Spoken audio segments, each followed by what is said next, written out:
the vigilantes catching criminals, or are they heroes or a liability? Pickpocket! Pickpocket! Pickpocket! Oh, get out of here! Get out! Why here? More than 70,000 prisoners have benefited from early release. So is Britain's justice system making crime worth the risk? We'll debate that later. A very good morning. The FA have pledged to boycott the World Cup in protest at FIFA President Gianni Infantino's plan to sell off parts of the tournament. The 55 European countries governed by UEFA all voted against FIFA's plans at yesterday's emergency meeting. It could force Infantino to resign the presidency. Good morning. It's a bit of a murky start across southeastern areas. Plenty of sunshine to come, though, for many areas this afternoon. A few showers here and there. I'll have all the details for you a little later on. It's just gone 6 o'clock. I'm Stephen Dixon. I'm Dawn Neeson, and this is GB News Breakfast.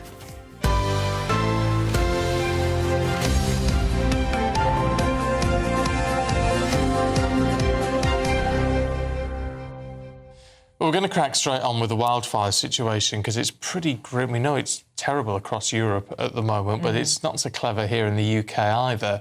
Fire crews battling a large wildfire near Britain's biggest nuclear power station have said the blaze is stabilising as efforts enter their third day. Yes, this is in Suffolk, and Suffolk Fire and Rescue Services said late last night that they were in a better position, but warned the blaze near Sizewell B was still a dynamic incident. Well, firefighters have been tackling the blaze near Dunwich Heath, near Leiston, since Wednesday night. More than 100 firefighters and a helicopter have been on site.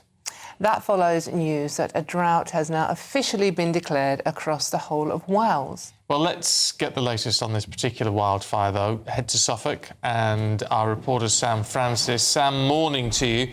What is happening there today? Morning to you both. Well, as you mentioned there in your introduction, the latest and key update really this morning is that the fire is, at least for now, stabilising. That from the Fire and Rescue Service here in Suffolk.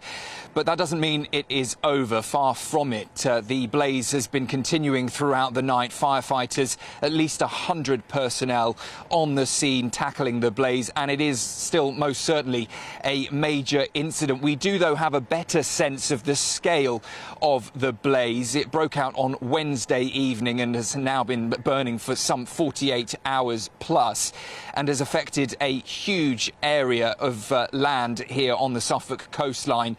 Some 150 hectares have already burned through, and that number is expected to continue growing, despite the fact they say it is stabilising. Efforts are still continuing to put a stop to the fire burning. To put that 150 hectares into perspective, that is around 210 football pitches worth of land. So a huge area here on the Suffolk coastline that has already burned through. And you can just about see behind me here, down the Suffolk coastline, this sort of landscape that has been burning through over the last few days towards the cliff top and the heathland. From here you get a real sense of the landscape involved, where these firefighters, some 100 strong, have been working through the night last night.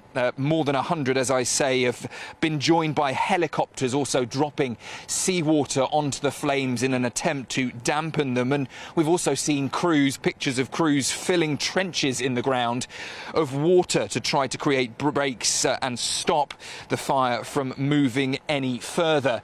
But it's important to note that in an incident like this, there is a significant impact to those who live and stay locally in the area.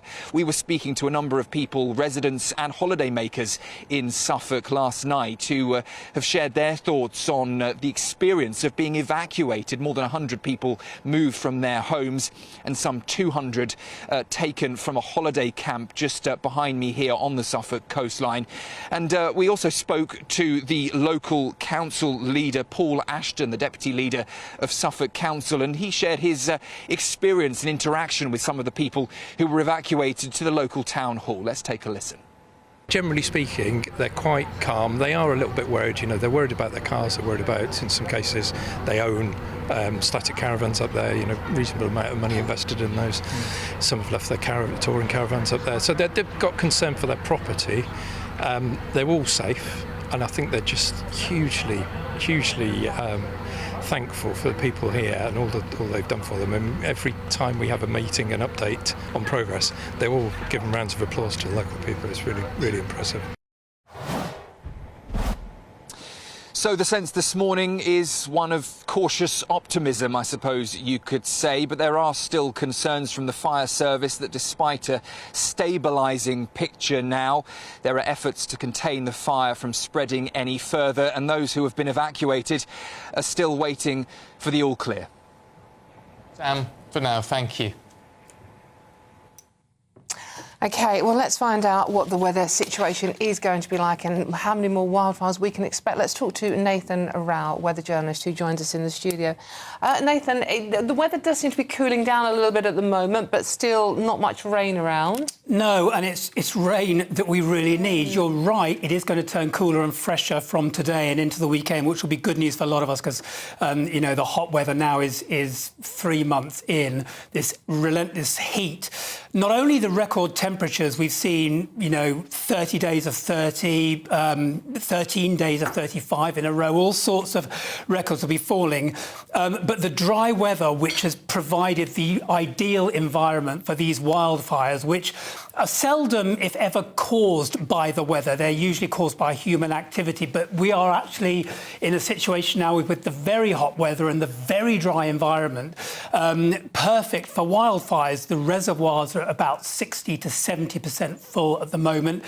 We expect them to be around 83% full. That is why there are hosepipe bans in place. But as you said, Dawn, yes, there is fresher weather on the way and there is rain in the forecast. Not much of it, mainly for the northwest of the country and northwest Scotland. And a bit for the south. There is a little bit of rain coming into the south, possibly on Monday and to the east, but not the sort we need. No, I mean, presumably we do need some substantial rain to get these grasses and what have you back to looking a little bit greener and make them slightly more resilient to all this.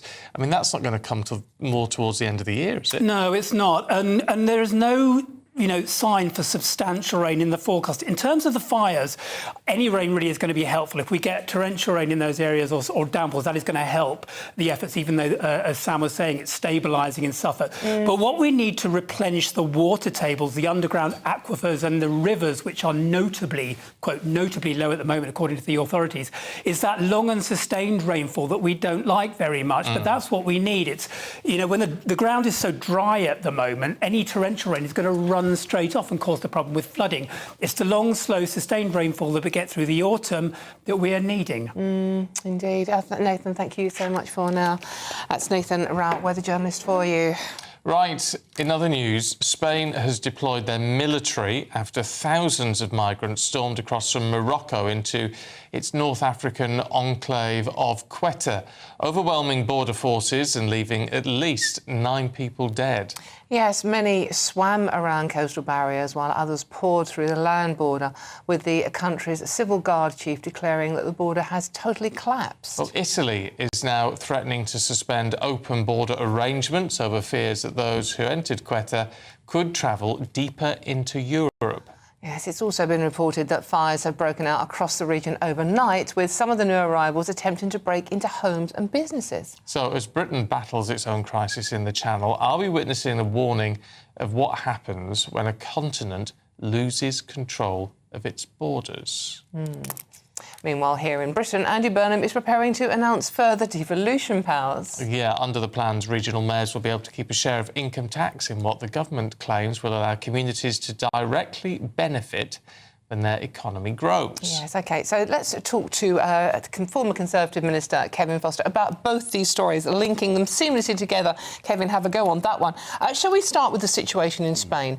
Those frankly frightening scenes we've seen of hordes of young men, and they were mostly young, fighting-age men, as we keep repeating ad nauseum, flooding across that border. Absolutely no control whatsoever. Yep, it's clear Spain has completely lost control of its border on that enclave. You know, for those who aren't quite familiar with the geography of this, Spain has 2 cities, this is one of them, that are on the North African coast. They've been Spanish for hundreds of years, and that status is controversial, it has to be said, but that's where they are. So there's a physical land border for Europe in Africa, and we've seen the complete loss of control. Now, the Spanish authorities are saying it's hard to identify a specific reason for why this has happened. Well, let me help them with 2 that they've recently done. The first was Pedro Sanchez's amnesty for about 1 million illegal migrants in Spain. So they've massively upped the incentive to cross into Spain.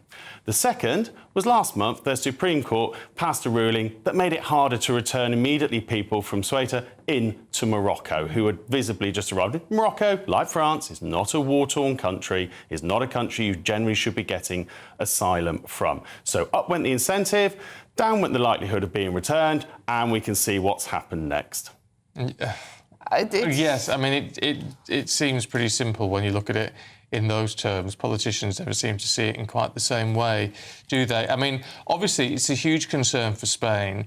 It's also a huge concern for what happens next with all these people. If they're all going to stay in Spain, we could just sit back and observe, couldn't we? But that's not necessarily the case. No, a lot will depend what the Spanish authorities do next. If some of these people end up being transferred to the Spanish mainland, into Spain itself, then, of course, the Schengen zone, which Spain is part of, and which, by the way, Gibraltar recently joined as well, there's literally no border, no physical border. You know, there's a sign, but it's more like crossing a county boundary here in the UK. So between them and, for example, the Channel Coast, Germany and various other countries, it's why, for example, Italy's taken the stance it's taken today, that if Spain cannot get control of its border, that clearly that will mean Italy will wish to review whether it maintains an open border with Spain. And you can see the efforts countries like Poland are going to secure the eastern land border. They want this now. But under the Schengen agreement, is it even legal can Italy technically do that? Or would Brussels start? Well, there are provisions within the Schengen treaties to be able to temporarily and in emergency circumstances reinstate border controls. But even then, you've got to question how effective that can be across large, fairly porous land borders, which don't have fences and infrastructure and checkpoints. You know, you literally ask the police to just pull up on the motorway and start doing some checks. That is only going to be effective to a certain extent. Really, Spain needs to get a grip of this. Pedro Sanchez needs to review his policies, particularly around granting an amnesty. And, like probably would say in the UK, you also need to have a solution to returning people quickly. Kevin, you understood the reasons there. You explained the reasons perfectly well, but this was clearly organised. This was a massive young men, and there were some young women as well, but massive young men all at the same time? Yeah, there's some footage of trucks and lorries bringing people up to the border, and it does seem there must be some coordination. People don't just hang around the border in the hope something like this may happen. But there's certainly been coverage across Africa of the amnesty. It's, you know, there's some of the Spanish authorities trying to claim that these people probably didn't know about the judgment. Absolute rubbish. In the modern era of internet, you know, this isn't like the era when they had to wait for some sort of postal dispatch. In the modern internet, people share things online. They've got phones. They would have known about some of the reduction in the likelihood of being sent back. So, an absolute crisis there. Yes, the Spanish army will probably provide some relief, but ultimately Spain is going to have to look at what it does around its policies. All right, closer to home, can I ask you about this income tax plan that the Prime Minister's come up with?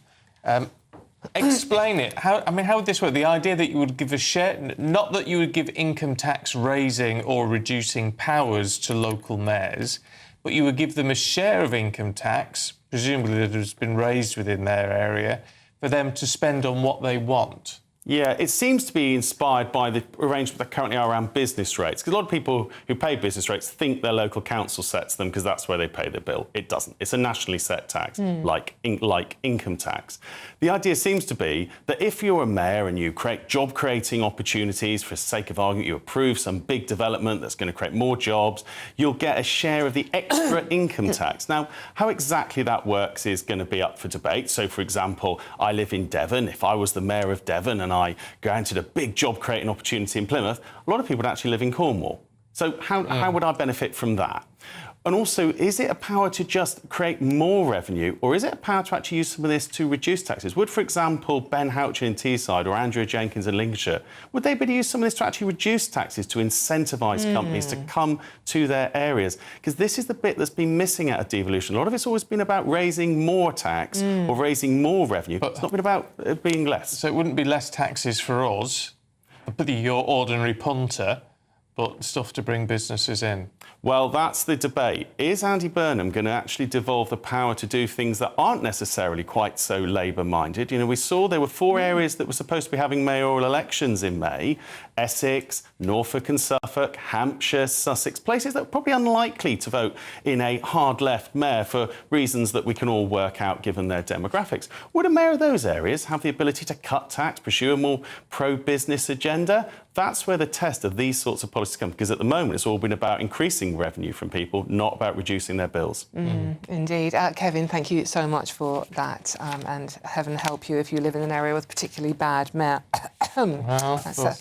Kevin Foster, former Conservative minister, there for you. Right, 17 minutes past 6. FIFA insists nobody is selling football amid criticism of its decision to launch a consultation on selling stakes in the World Cup to private investors. Football's global governing body stopped short of withdrawing the plan and insisted it will still press ahead with a consultation period. A brief one. Yes, meanwhile, US President Donald Trump says the Board of Peace has reached an agreement for the complete disarmament of Hamas and other armed groups in Gaza. The president has described the deal as historic. Israel has not yet commented on the plans, though. And the Labour Party says the MPs, Diane Abbott and Joni Reid, have been readmitted and had the Labour whip restored. A Labour spokesman said Ms Abbott had apologised following an independent process. She was suspended last year following an anti-Semitism row.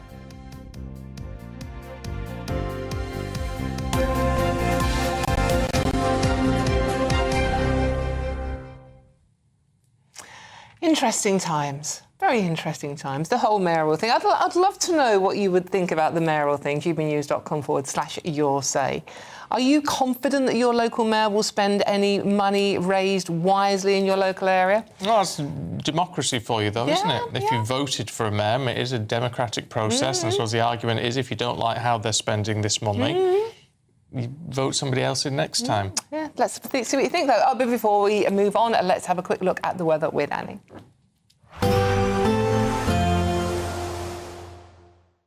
Expect warm spells with the odd rude interruption. Box Boilers sponsors the weather on GB News. Good morning, welcome to your latest GB News weather update brought to you from the Met Office. A dry day to come for most of us, a few light showers across more northern areas, but for all of us it will be feeling cooler. Most notably across southern and eastern areas of England where we have had a heat wave through this week. Temperatures will be below the heat wave threshold through today, but there will be quite a lot of sunshine, particularly through this afternoon for much of England and Wales. Further north, more in the way of cloud, a few showers coming and going, particularly across parts of Northern Ireland and northern and western Scotland. Quite strong winds up towards the Northern Isles as well. So we'll feel fresher here, temperatures in the mid to high teens, in the mid-20s as we head further south and east. So still a pretty warm day, high UV levels as well. Very little in the way of sunshine to end the day across parts of Scotland. A few breaks potentially across more eastern areas in the cloud, but for most of us it's going to be cloudy skies and showers here and there. They don't look particularly heavy. We have had some quite heavy showers earlier on this week. It does look a little bit lighter than that, but we could see a few of these showers pushing into some western and northern areas of Wales. But for much of England and Wales, it's going to be a dry end to the week, clear skies as we head into Saturday as well. So that will make for another quite fresh start on Saturday morning, particularly across England and Wales and more eastern areas of Scotland, northern England too. Further west, more in the way of cloud, and showers will continue to feed in from the north and west. Temperatures down in the low single figures. Rurally, many towns and cities just about 10 or 11 degrees to start the day on Saturday. So plenty of dry weather to come this weekend on both Saturday and Sunday, most notably across more southern and eastern areas. There's a risk of showers through much of the weekend, especially across parts of northern Scotland. But for most of us, it's going to be a dry one. As we head into next week, though, it does look a little bit wetter. And temperatures very similar on Saturday in the mid-20s further south, high teens further north. Bye-bye. Expect warm spells with the odd rude interruption. Boxed Boilers sponsors the weather on GB News. Right, we've got all the sport coming up in just a moment. Oh, guess what you're talking about, Aidan? Yes, I know. We thought it was over, didn't we, the World Cup? But this is still rumbling on. Could the World Cup be sold off? Well, Europe and UEFA certainly think that's not the case. We're joined by Chris Scudder after the break. You want to know what's really going on in the corridors of power? Labour don't know what to do with you half the time, and that makes you quite lethal in the chamber. Get behind the headlines with Chopper's Political Podcast. Join me, Christopher Hope, as I sit down with the great and the good of British politics. We'll see where this ruling takes us. These are the stories shaping our nation. Chopper's Political Podcast, available now on all platforms. Listen in and stay ahead. Hi, I'm Michelle Dewberry, and my show is your opportunity to cut through all the noise and dive in headfirst to some robust debates. Ideas clash. Situation, isn't it? No, because the failure is you're deliberately avoiding my point. Nothing's held back, And if you think this is the end of it, wait for more. and we do not shy away from the difficult stuff. Sometimes I want to shake people and say, if only you understood. So join me on Jubes & Co weeknights at 6 p.m. only on GB News, Britain's news channel. Westminster's full of talk, but out here, it's the real world. Am I allowed to talk then? No, that's it. This is where it matters, real people and real lives. That's what politics is all about. In fact, has Trump made a good start? No. Straight answers, no spin, and just a couple of pints. How many fingers have I got up? About 10. So join me for Lee Anderson's Real World every Friday at 7 p.m. only on GB News. The People's Channel, Britain's news channel. Bold. They are under no illusion. Ray. Are you a human trafficker? Boundless. I've had enough of the nonsense, and I'm not afraid to say it. Don't get us on the BBC. Every weeknight, I tear through the headlines. The smell of gasoline. Should we be worried about it? From Westminster madness to cultural war chaos. What I'm going to do now, they are throwing things out the car as we speak. Get ready, Britain. Here we go. Patrick Christie tonight, weeknights from 9 p.m. only on GB News, Britain's news channel. At GB News, we love to hear from you, our loyal community. So drop us a line at gbnews.com/your say. There you can talk to each other and also to the presenters live on air. gbnews.com/your say, because GB News is your channel, Britain's news channel. Some people enjoy lazy Sunday mornings, but not me. What's the truth of the matter? So that's a very live question. Would you support him if he waters down these plans? Before the spin sets in, I'll be getting to the truth. This is personal. No soft questions, no easy answers. It's one thing if the state has rules in this country. It's another thing whether the police and others actually police them. Setting the agenda and holding those in power to account. You can't really blame her if the system is set up this way. You will not want to miss it, trust me. The Camilla Tominey Show, Sundays from 9:30, only on GB News.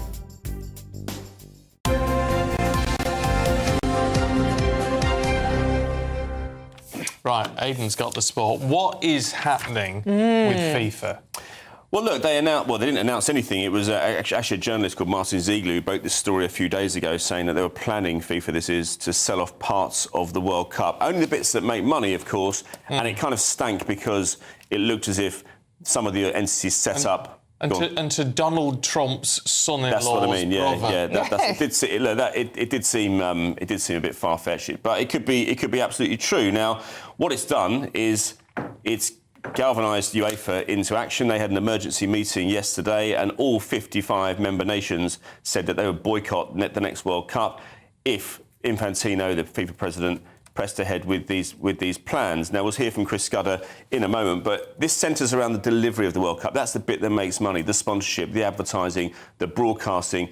If you think you are fed up with seeing hydration breaks every 20 minutes, well, that may just be the start of things to come or the face of things to come, because you could see hydration breaks every 10 minutes. In theory, I mean, I think that's probably, again, a bit far-fetched. But that's one thing they said in the statement, isn't it, UEFA? That, you know, all this completely capitalising on all this sort of stuff, they don't want to see it. No, they don't. But then FIFA is meant to be, in effect, a not-for-profit organisation. Now, they look around other sport franchises around the world, NFL, Premier League, FA, IPL, the Indian Cricket League, they're all run as private commercial entities, and they make loads of money. Now, well, FIFA's got 2.7 billion in the bank. Yes, it has, but they think, well, why can't we have these tournaments every 4 years? Why can't we have one every 2 years? Why can't we make even more money? That's the way it goes. That's the way of the world. Let's bring in Chris Scudder, anyway, sports journalist.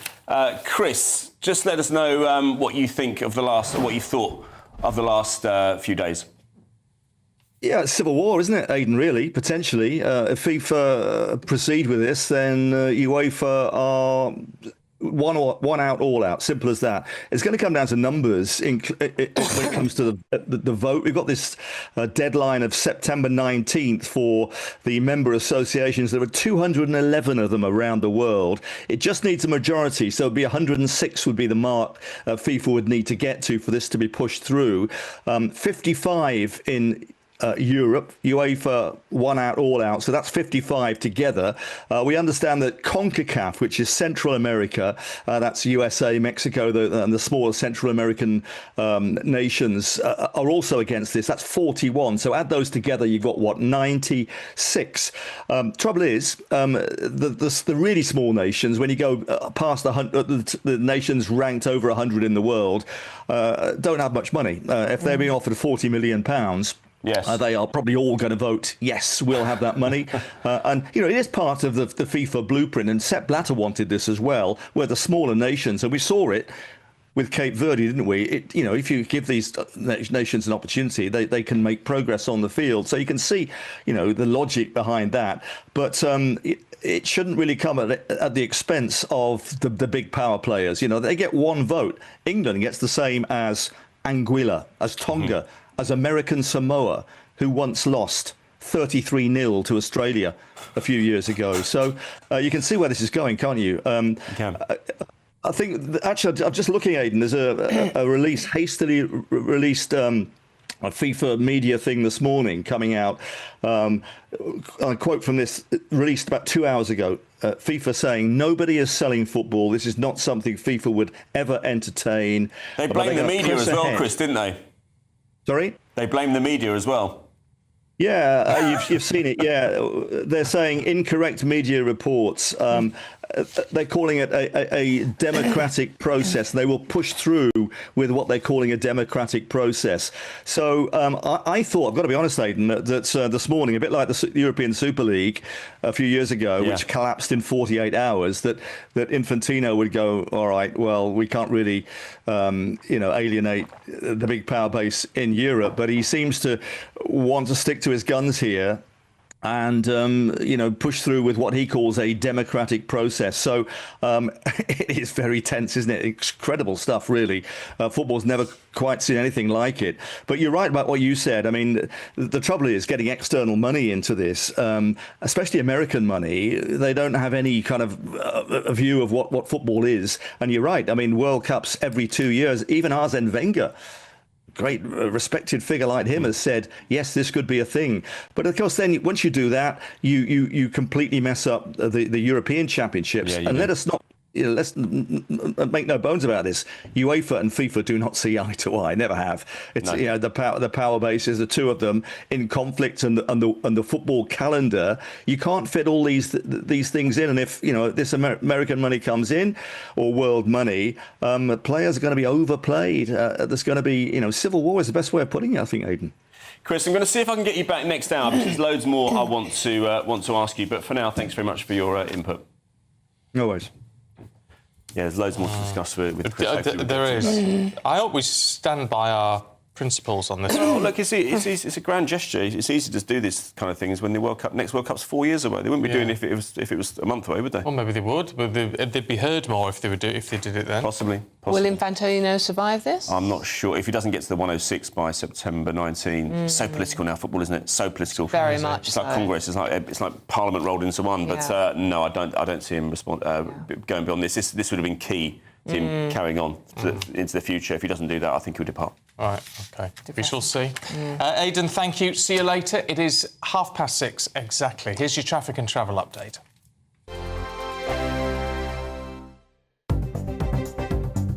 Good morning. This is the latest AI travel news from gbnews.com.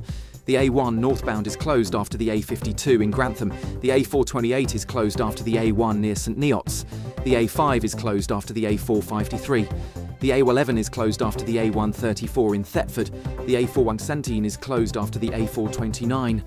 The M40 northbound between junctions 10 and 11 in Cherwell Valley has lane closures causing slow traffic.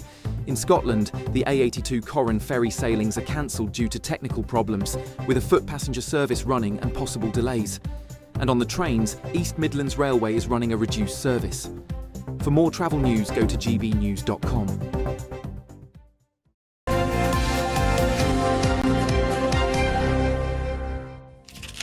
Welcome back. Still to come, Andy Burnham is handing mayors a share of income tax for the first time. Some want to spend it on public services. Others say the money should go straight back into taxpayers' pockets. Well, what would you prefer? We'll be going head-to-head on that debate. But first... Phone snatching falling across London. But why is it vigilantes catching criminals? Are they heroes or a liability? That's next.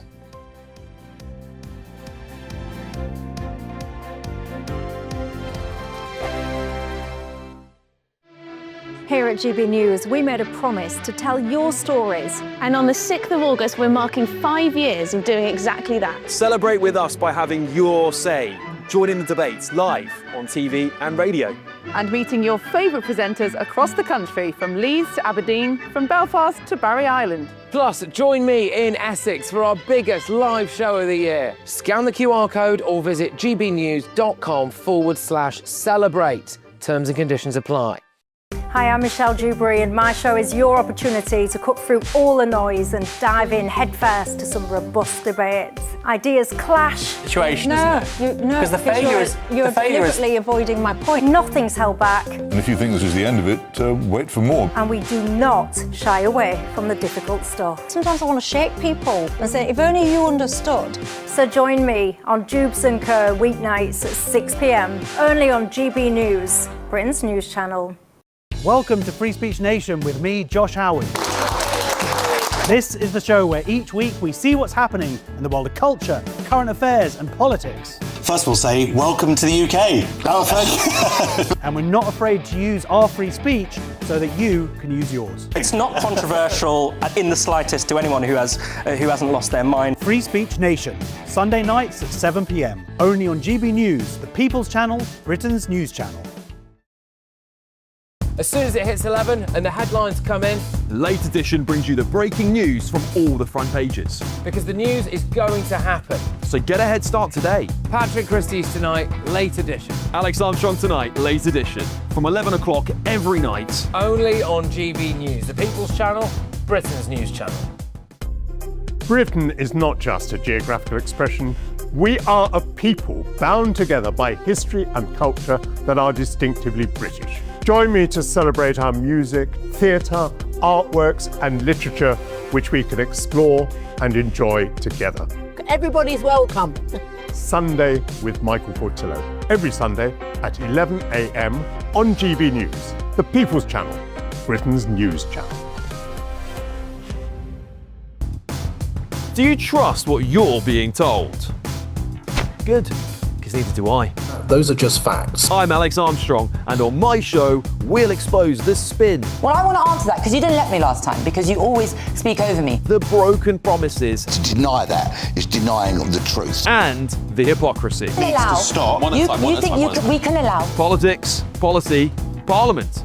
Nothing is off limits. No sugarcoating, no fear of offence, just the truth laid bare. Tune in every Saturday and Sunday at 9 p.m. for Alex Armstrong Tonight, only on GB News, Britain's news channel.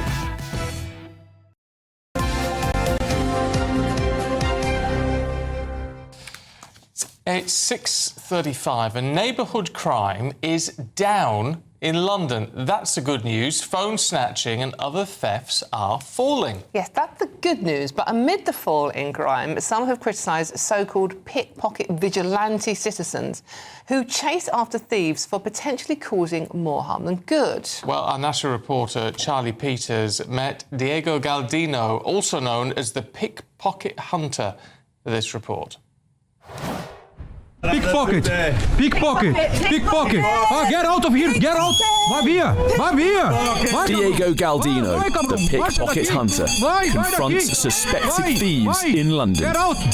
Get out! He sprays them with red paint to try to stop them from getting away with their crimes. Alongside extensive street policing work from the Met, Diego's crime-fighting efforts appear to be having an effect. There's been a reduction in neighbourhood crime in London. In the year to June 2026, there was a 15% reduction in this form of criminality. That includes theft from the person. We're talking about watches being ripped from people's wrists and the phone snatching. That's been a scourge across the capital, particularly Westminster, where that form of offending has dropped by a third after some proactive policing from the Metropolitan Police.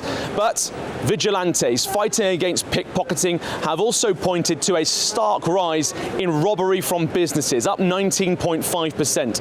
And it's those vigilantes that have been criticised now by the Mayor of London, Sir Sadiq Khan, who says that often they can cause more harm than good. When I joined Diego as he went out to hunt for pickpockets, he told GB News that he thought the mayor was wrong. What's your reaction then to what Sadiq Khan has said? Basically what I do, I go to the street, spot the pickpocket, film it, shout with them and go away, you know. If the pickpockets try to be some aggressive, we have our way to defense, to run away, to call your colleagues or something like that. I think he's a little bit deluded. The pickpocket hunter has amassed millions of supporters on social media for his clips hunting down thieves.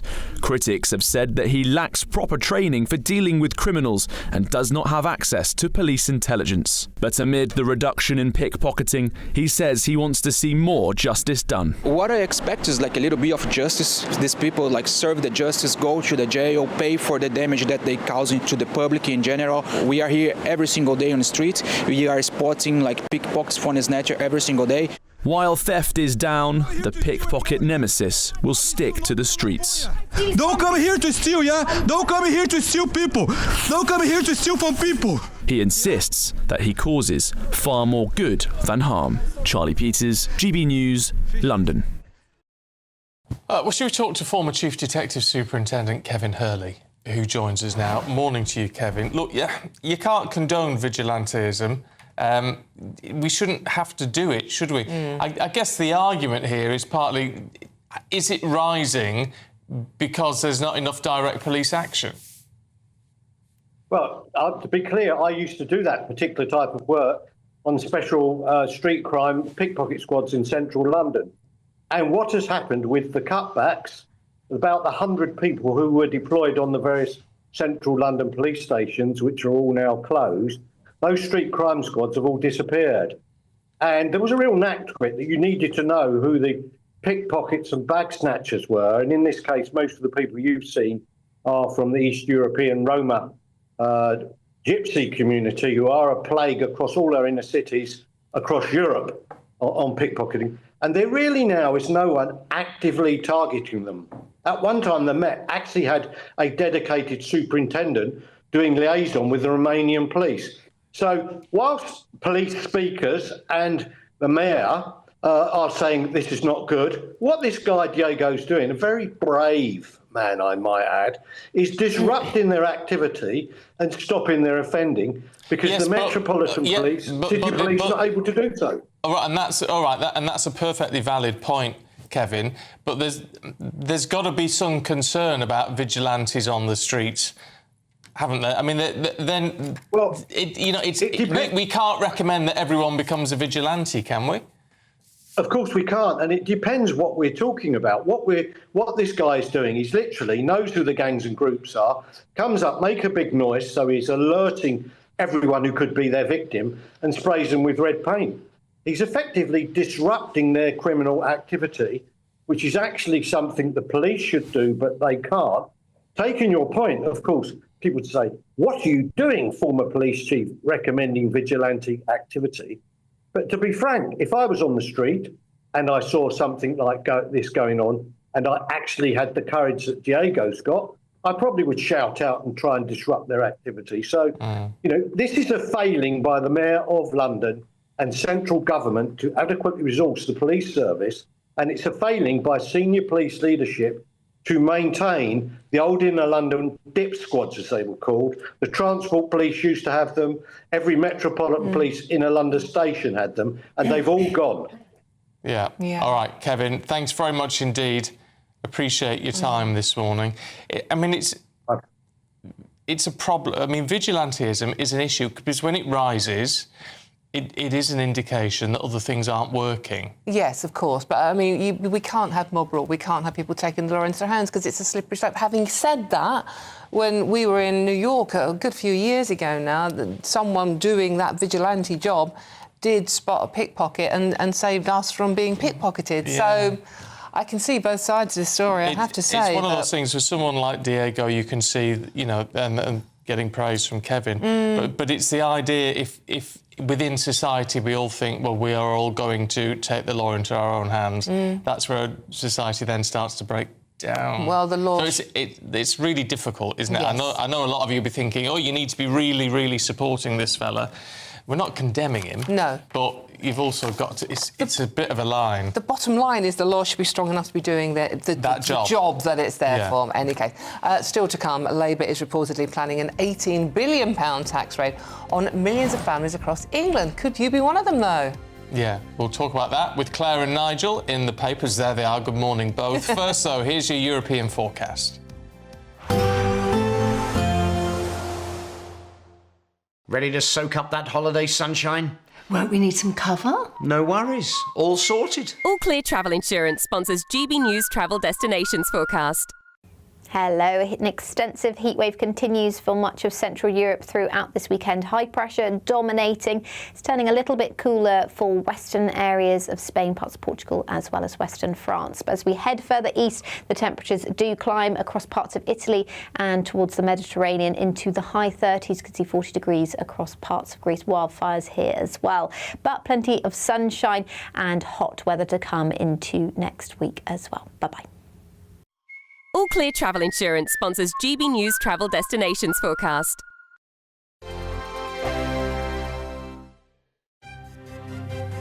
GB News Breakfast. Every day from 6 a.m. Should James Bond stay white and male? Yes, I think that's probably the best course of action. If you think about it, Amazon have taken over Bond about a year ago. And they're a big company, aren't they? And this is a risk, isn't it? They don't want to be seen to cast their first James Bond in anything other than the most popular Bond to everybody. So if you're a casting director, like Debbie McWilliams has said, the previous one, I suppose it'd be who would be the most popular? What's the safest thing to do? So I think, in other iterations, there's nothing to say he couldn't be anything other than white, but this is the first one back. So I think it would be the safe thing to do. And it has to be a man. That's non-negotiable. I think audiences would instantly be complaining, and they want as little controversy going into this new film as they can. The People's Channel. Martin Daubney. Weekdays from 3 p.m. With the football, a row has erupted. A racism row again, this time at a Kent secondary school after pupils' children were allegedly told to scrub painted England flags from their arms because, you've guessed it, they were deemed as racist. Is this the woke flag monitors simply spoiling everybody's fun? Now, look, if we are going to police flags, that's clearly a problem. I think there are lots of people who feel negatively towards the England flag because of what it's represented in the past, and that's a real shame. But it's nice to see that new generations, I'm the son of immigrants, and I don't feel that. I haven't inherited that, and that's really positive. Look, so we should be able to, especially during a football match, fly that flag with pride and enjoy it. I know that part of the world a little bit. I travelled to Broadstairs, Thanet, Sandwich. You see the Union flag, and particularly the England flag, everywhere. Yes. Even under normal circumstances, you see the England flag being proudly flown. So this is completely insane. The People's Channel. This is GB News, Britain's news channel. There was a Ryanair flight from Thessaloniki in Greece, and a part of the plane hit the window and pulled it out. And so this man, a 61-year-old Serbian man, was sucked out of the window. And his wife, she says that she was desperately holding onto his legs to keep him inside the plane for 5 minutes. Wow. It was horrendous. Apparently the aircraft did eventually land normally and passengers were safe and a replacement airline was sent. He was taken to hospital with friction burns. It was a part of the propeller had come loose from the engine and it had hit the window, and that's what had taken the window out. So it wasn't as though it was thought to be loose in the first place. But can you imagine? No. I mean, I don't want to. Unbelievable. I'm not a good flyer, I have to admit. This terrifies me. GB News, the People's Channel.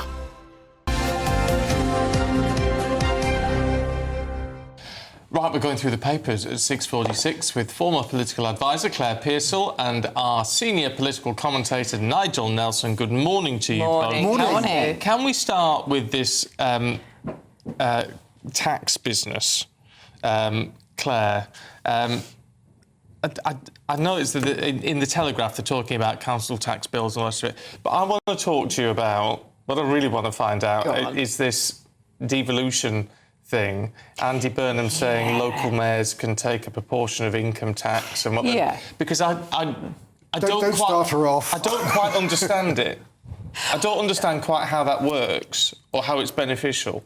I think the problem is that Andy Burnham is coming at this from the angle of being a Metro Mayor himself. So you want your fiefdom, you want more ability to use the income that you've got in your area to benefit your local area. And if you're talking about things like business rates, I can understand it. When you start talking about bringing in a bigger portion of income tax to a mayor of an area for that area, I think this is where you run into problems. Now, should we just have a look at the areas that have mayors for a start? They tend to be in the northeast, the northwest, the Midlands. There are some sort of down across the sort of coast, Bristol, Bath, Somerset, that kind of way. The rest of the country doesn't have them. Yeah. So what is going to happen if you're talking about devolution It'll go to the very quick? councils that don't have mayors. No, he hasn't said that. He hasn't said that. He said it will go. The whole point is that the idea is to go across the country. So if you don't have a mayor to give it to, it would then go to a local authority. So what I then don't get, Nigel, is if you're taking a proportion of income tax, it would go to central government. Yes. And they would decide how to spend it. Yes. If you're feeding that off to look, then there's less money going into central government. That's the point. That's the problem with it. That I mean, the idea is that local authorities or mayors would spend their own business rates, and he's now tagged on some income tax as well. Under the present system, it all goes to the Treasury. The Treasury collect it all and then divvy it back to the local authorities. And the complaint by mayors and local authorities is they have to go with a begging bowl to government to get this money back. This way, they'll have the money as of right. The problem is absolutely right, Stephen. What happens if the Treasury then lose income that they're going to need to replace some other way? But also, you run into the problem, and look at all of the councils that have got a massive debt problem or are very nearly bankrupt. What is going to happen in that situation? So the government says you can have a proportion of income tax, and this is your money to spend. What happens then when you come into the same situation? They rack up a load of debt. There is an awful lot of councils going almost bankrupt. What happens? How much more money do you think you can really throw at an area like that? And it's going to be rural areas that are going to suffer even more. It's always major cities that benefit from these kind of incentives. The rural areas, not so much. And if you're talking about the areas that don't have mayors, if you're saying that just the local authority at the moment, so a county council, for example, is going to get more cash, where are they going to spend it? How is that going to be accounted for? Because you can see the problems. Again, this is going to go into major conurbations, and the rural areas are going to be left with absolutely nothing, and a large portion of taxpayers saying, well, where's my money gone? Well, at least you didn't mention the South. Oh, give me chance. Give me chance. Get round to it. But I mean, all things being equal, if you are in an area with a good mayor and a good local council, absolutely fantastic, where it's all fair. But many places in the country just aren't like that. They're not. Who is going to hold these people to account? I know everybody says, oh, well, you do that at the ballot box, but those elections are every 4 years. So what happens if all this money, it's being spent in year one, you've still got another 3 years, who is holding them to account, and what are you going to do about it? Just to give the opportunity for local areas, if we put it that way, to say, we're going to reduce our business rates. And therefore attract more businesses and help the area revive.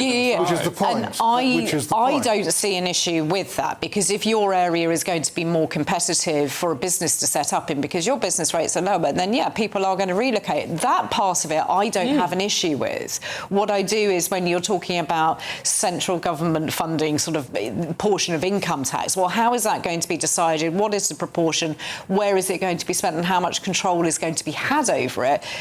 That's where the questions start to creep in as to how fairly this is going to be distributed across the country. But you would accept that local taxation does need to be reformed? Yeah, absolutely. I don't disagree with that whatsoever. I think the expanding it out into other areas, I think that is problematic until you have this actually down pat and on the statute books, so people can see it's working. Then we'd have to go through the mammoth task of revaluing council tax, which we should, or replacing council tax, one or the other. I mean, council tax hasn't been revalued since it was brought in 1991. So the result is people have built extensions on their homes that would put them in a different tax band, and they're not being charged for it. But it is such a huge task. This is actually almost a stopgap before you get there. Yeah. It's just all this. I know this is only going to a white paper at this stage. So I mean, there's going to be lots of discussion and debate on this. It's not a done deal. No, it's not. And also, this is coming out during the summer months, so it hasn't even been looked at in Parliament. There's nothing actually written down at the moment. There's no paper that we can study. So I think that we have to be a little bit cautious, and I'm quite happy to go in there and say the government needs to be really careful and they're making the wrong decisions. But until we see what the details are, I do think that it's a lot of speculation. But lots of people getting in touch and saying we don't need mayors at all. Another layer of expense that we don't need to spend. Maybe. All right, you two. Thank you very much indeed. See you next time. Thank you. OK, it is time for the Great British Giveaway and your chance to win that £60,000 in tax-free cash and a real gold bar worth £5,000. Here's all the details for you. We're celebrating a golden summer with a terrific two-part Great British Giveaway. First, you could win a sensational £60,000 in tax-free cash to spend however you like this year. What would you do with that? And that's not all, as you'll also win our most precious prize to date, a fine gold bar worth over £5,000. It's pure gold to own, trade or gift to a loved one and secure their financial future. So make sure you don't miss your chance to bank over £65,000 worth of prizes in our golden summer celebration. For a chance to win £60,000 in tax-free cash and a real gold bar, text GOLD to 63225. One entry costs £2.50 plus one standard network rate message, or text BONUS to 63225. 5 entries cost £5 plus one standard network rate message. Go to gbnews.com/win. Entries start at £2.50. Call 0903 686 086 3232. Calls cost £2.50 plus your network access charge. Or post your name and number to GB22 PO Box 8690 Derby DE1 9TT. UK only. Entrance must be 18 or over. Lines close at 4 p.m. on the 21st of August. This is a network giveaway. Entries will be pulled. Please check the closing time if listening or watching on demand. Good luck.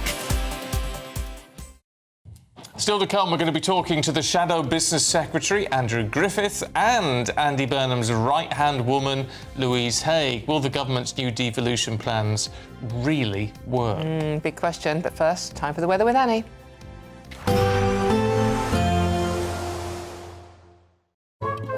Today's outlook: cool, calm and completely horizontal. Boxed Aircon sponsors the weather on GB News. Good morning, welcome to your latest GB News weather update brought to you from the Met Office. A dry day to come for most of us, a few light showers across more northern areas, but for all of us it will be feeling cooler.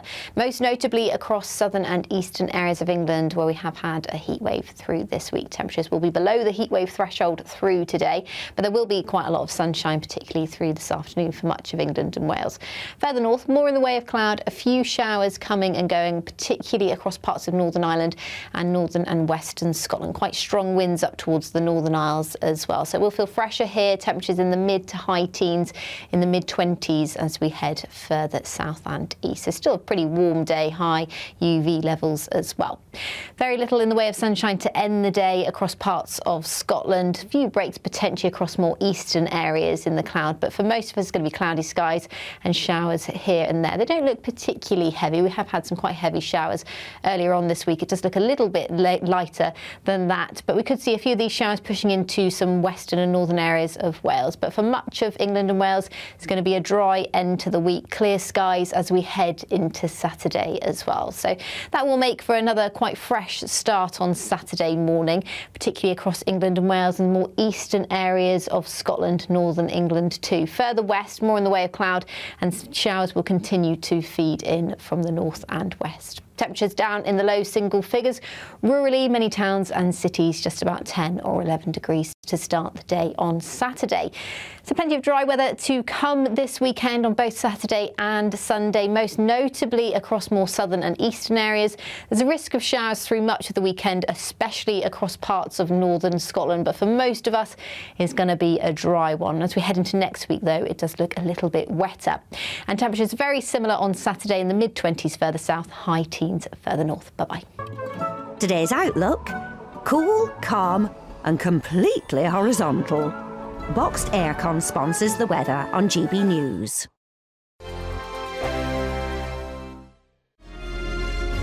Thank you, Britain, for making GB News Radio such a huge success. Whether you're in the car, on the go or listening at home, thank you for choosing us as your radio station. Good morning. This is the latest AI travel news from gbnews.com. The A1 southbound is closed after the A52 in Grantham. The A11 is closed after the A134 in Thetford. The A5 is closed after the A453. The A62 westbound is closed after junction 25 in Brighouse. The M6 northbound between junctions 12 and 13 in Telford has a stranded vehicle causing obstruction. In Scotland, the M8 is restricted in both directions between junctions 16 and 18 due to bridge repairs. And on the trains, East Midlands Railway and London Overground are running reduced services. For more travel news, go to gbnews.com.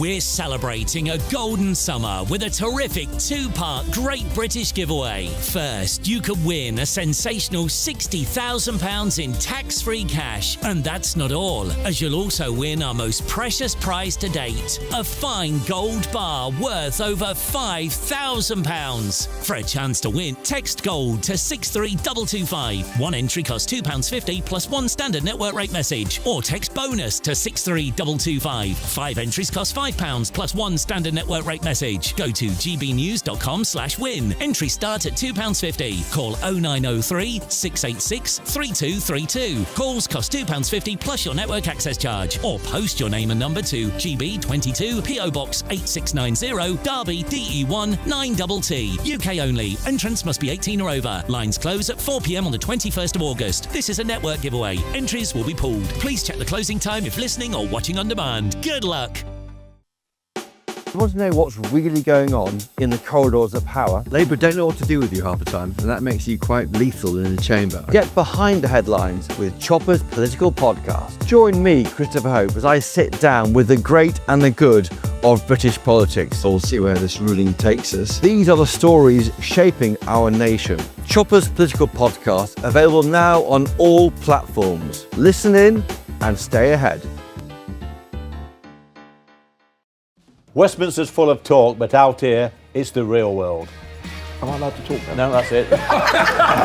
This is where it matters, real people and real lives.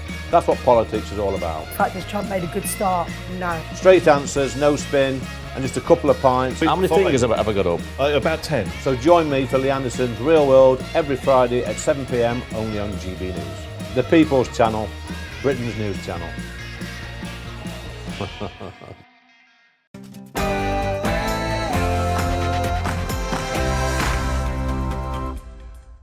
Good morning. Europe's migration crisis has exploded. Yeah, thousands of illegal migrants overwhelmed Spain's border with Morocco, forcing the government to deploy the military. Well, now the country's civil guard chief has said the border has totally collapsed. But the question is, could the consequences soon be felt here in Britain? Elsewhere, a drought is declared across the whole of Wales as firefighters battle wildfires right across the UK.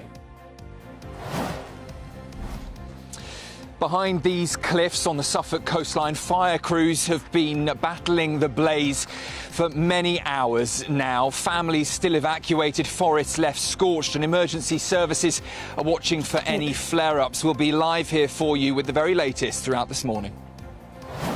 Yes, and we're having a devolution revolution. The Prime Minister will unveil major new devolution powers in an effort to hand back power to the regions. But will it work, and how will it work? Power in every postcode so that people can turn things around for themselves. As part of those new powers, the Prime Minister wants to hand mayors a share of income tax. Some want to spend it on public services, others say it should go straight back into your pocket. What would you prefer? And more than 70,000 prisoners have benefited from early release. Is Britain's justice system making crime worth the risk? We'll be debating that one. The FA have pledged to boycott the World Cup in protest at FIFA President Gianni Infantino's plan to sell off parts of the tournament. The 55 European countries governed by UEFA all voted against FIFA's plans at yesterday's emergency meeting. It could force Infantino to resign the presidency. Good morning. It's a bit of a murky start across southeastern areas. Plenty of sunshine to come, though, for many areas this afternoon. A few showers here and there. I'll have all the details for you a little later on. It's just gone 7 o'clock. I'm Stephen Dixon. And I'm Dawn Neeson, and this is GB News Breakfast.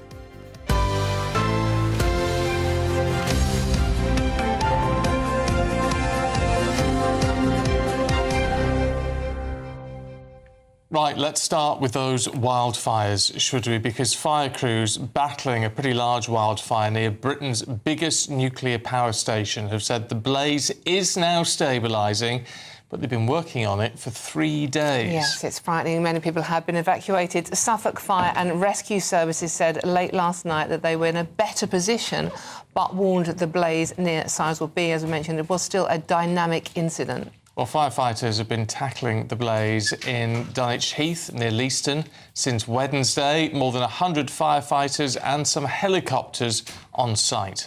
Yeah, and that follows the news that a drought has now officially been declared across the whole of Wales. So it is dry, and it's going to get drier, really. Let's head to Suffolk and talk to GB News reporter Sam Francis. What's the situation with that particular wildfire, Sam? Stephen, Dawn, good morning to you. Well, as you say, the key update really this morning is, according to fire crews here on the ground, that this particular wildfire is, at least for now, stabilising, but it is far from over. We're hearing this morning officials suggesting that it could well continue burning for at least another 36 hours and is most certainly still being declared a major incident. The picture is also now much clearer. The blaze beginning on Wednesday evening, and by Thursday, that's last night, some 150 hectares of land had already burned through. And just to give you a sense of the scale and size of that amount of land, it's around roughly 210 football pitches worth of burned and scorched forest and land and heath up here on the Suffolk coast. So a significant amount of damage, and estimates that it could take some 25 years for the land to recover.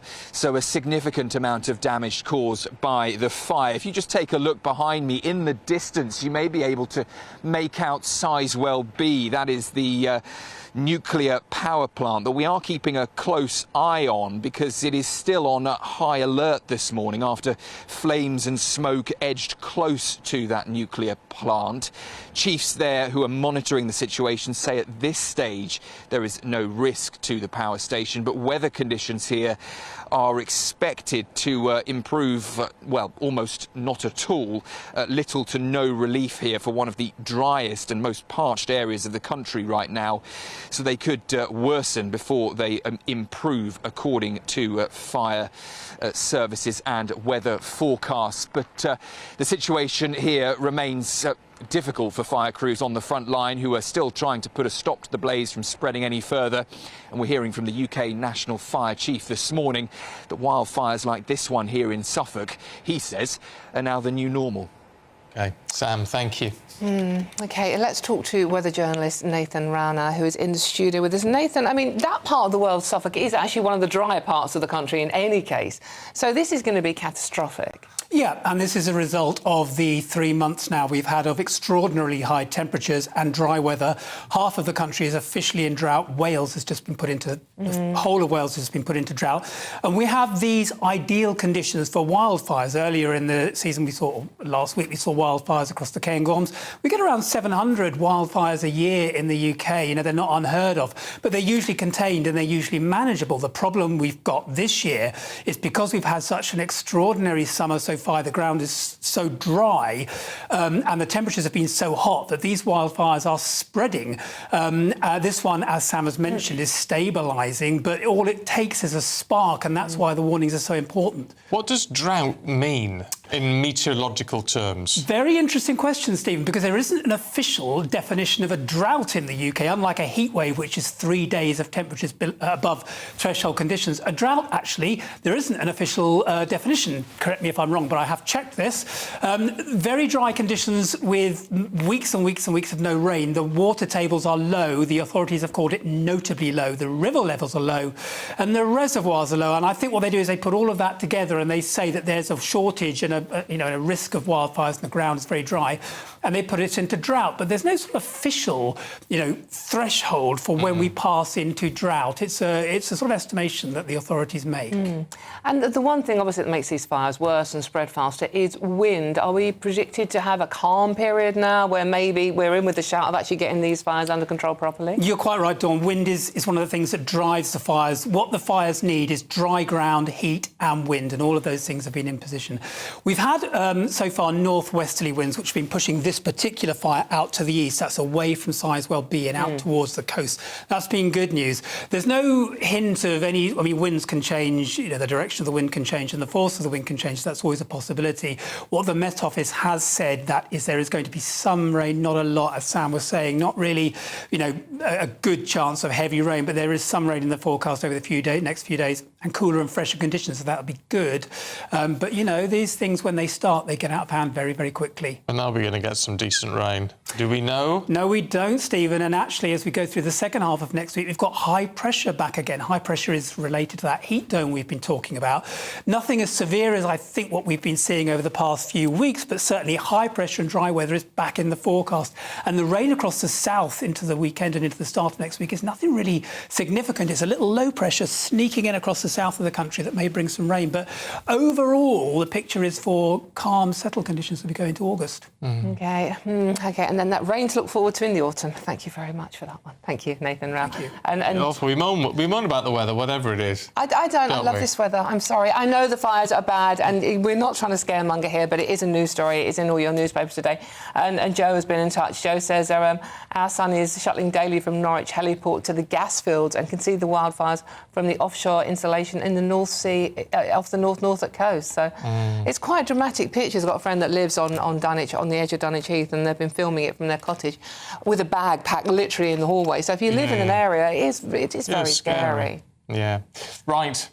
Spain have deployed their military after thousands of migrants stormed from Morocco, the border, to the North African enclave of Ceuta, overwhelming border forces and leaving at least 9 people dead. Yes, many swam around the coastal barriers while others poured through the land border, with the country's civil guard chief declaring that the border has totally collapsed. Italy is now threatening to suspend open border arrangements over fears that those who entered Ceuta could travel deeper into Europe. It's also been reported that fires have broken out across the region overnight, with some of the new arrivals attempting to break into homes and businesses. So as Britain battles our own crisis in the Channel, are we witnessing a warning of what happens when a continent loses control of its borders? OK. Meanwhile, here in Britain, Andy Burnham is preparing to announce further devolution powers. Yeah, under the plans, regional mayors would be able to keep a share of income tax in what they, or be sent a share of income tax. I mean, quite details we don't know.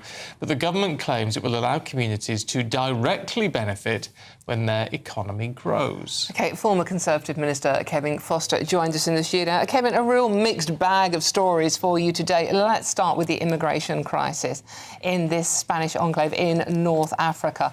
They are, frankly, frightening scenes. I was watching a clip overnight of he was described as one of the migrants who trying to break into someone's house, climbing up a ladder and trying to smash a window to get into someone's house. I mean, frightening scenes. Yeah, they're dramatic and frightening scenes. Imagine living in that community this morning, where you see literally just a stream of, let's be honest, mostly young men coming over the border, completely unregulated, a flood coming in to your town, and initially the request from the local authorities to be supported by effectively the national authorities, particularly the military, being declined. That is a frightening scenario. It's one that shows no law and order breaking down as well. Certainly, it also says what happens when a government adopts one of basically 2 policies. First, the Supreme Court last month made it harder to return people who'd swum round the border.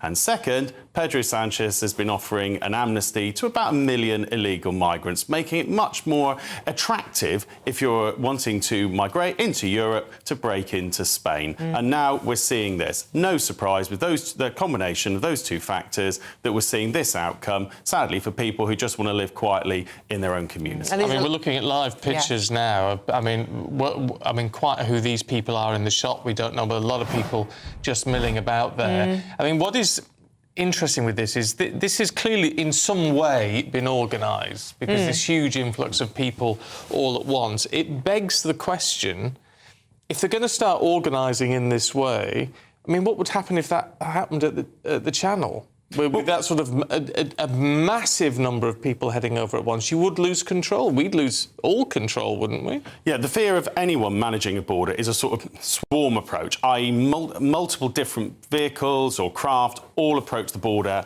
at once. In this instance, it's been thousands of people literally kicking the fence down and breaking a gate open, or just swimming round a barrier, all in one go. That, of course, is a concern. What will be interesting is what happens next, and particularly, I think, for us. For example, do these migrants get moved to the Spanish mainland? If they don't, then that means this issue will be constrained in that particular enclave, and hopefully the Spanish authorities will actually get on with implementing some proper border management by removing most of these people back to Morocco. Morocco is not a war-torn country. It is a perfectly safe place to be returned to. However, if a lot of these people find themselves brought to the Spanish mainland due to the EU Schengen zone, there isn't actually any real physical border between Spain and the Channel coast. The next border you hit is our juxtaposed controls in Calais. That's the next border you hit. And ditto other European countries like Italy are looking at this, deeply concerned. I suspect it's not going to go down too well in places like Germany, who can also remember and have now seen the impact of what happened about 10 years ago when there was a sudden surge through the Balkans under Angela Merkel's then policy of just basically opening the door to anyone who could reach Germany. But this is the crazy thing. I mean, why would you let these people... They literally just force their way through a barrier, in effect. Why not round them up and just push them back through? Basically, I mean, is this just EU regulation that stops that from happening? Well, it'll more be. It's the Spanish government's own policies that have helped provoke a lot of this. And it's also one of the tensions actually in the Schengen zone is you can have someone like Pedro Sanchez dishing out statuses to illegal migrants on one hand, and then other countries, particularly in the eastern part of Europe, who this is the last thing they want to see happening, who are maintaining actually a very tough border. If you look at what Poland's now implemented with Belarus, following scenes like this in the past on their border. So you will have that issue of how do you reconcile this need to protect a whole Europe border with an individual country deciding to act in the way Spain has. Do you think the EU is changing its tune? I mean, a lot of the problems we've had is down to the ECHR, and down to the fact we don't have the Dublin Agreement anymore and we can't just return people to the continent and all this sort of...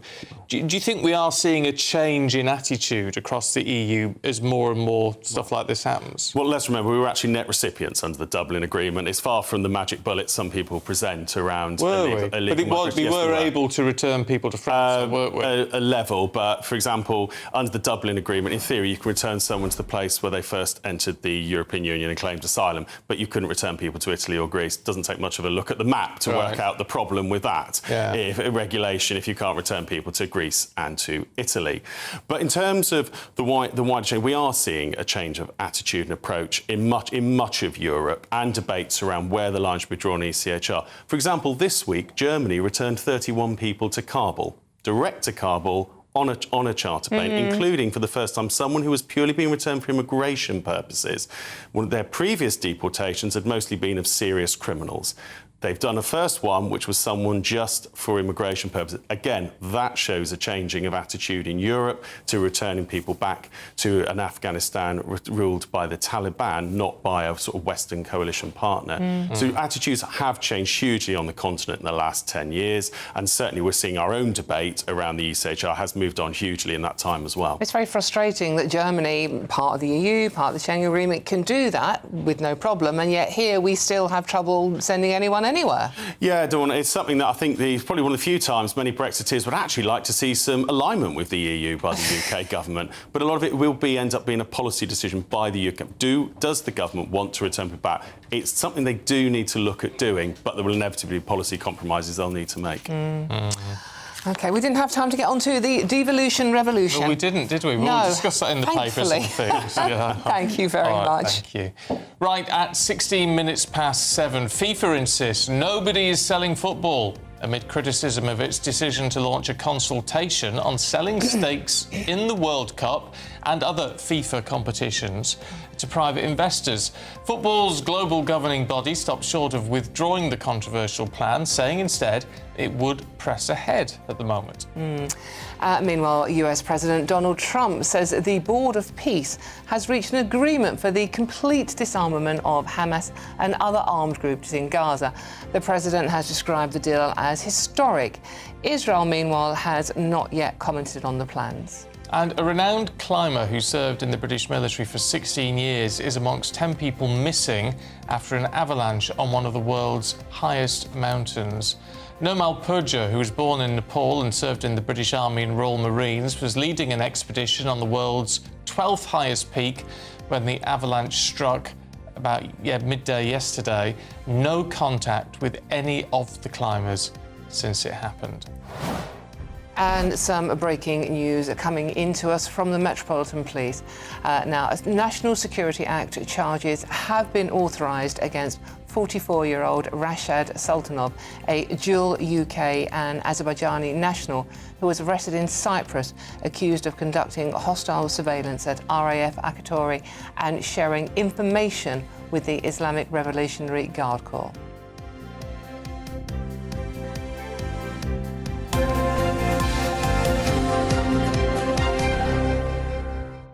Right, at 18 minutes past 7, let's see what the weather's going to do for you where you are today. Here's Annie.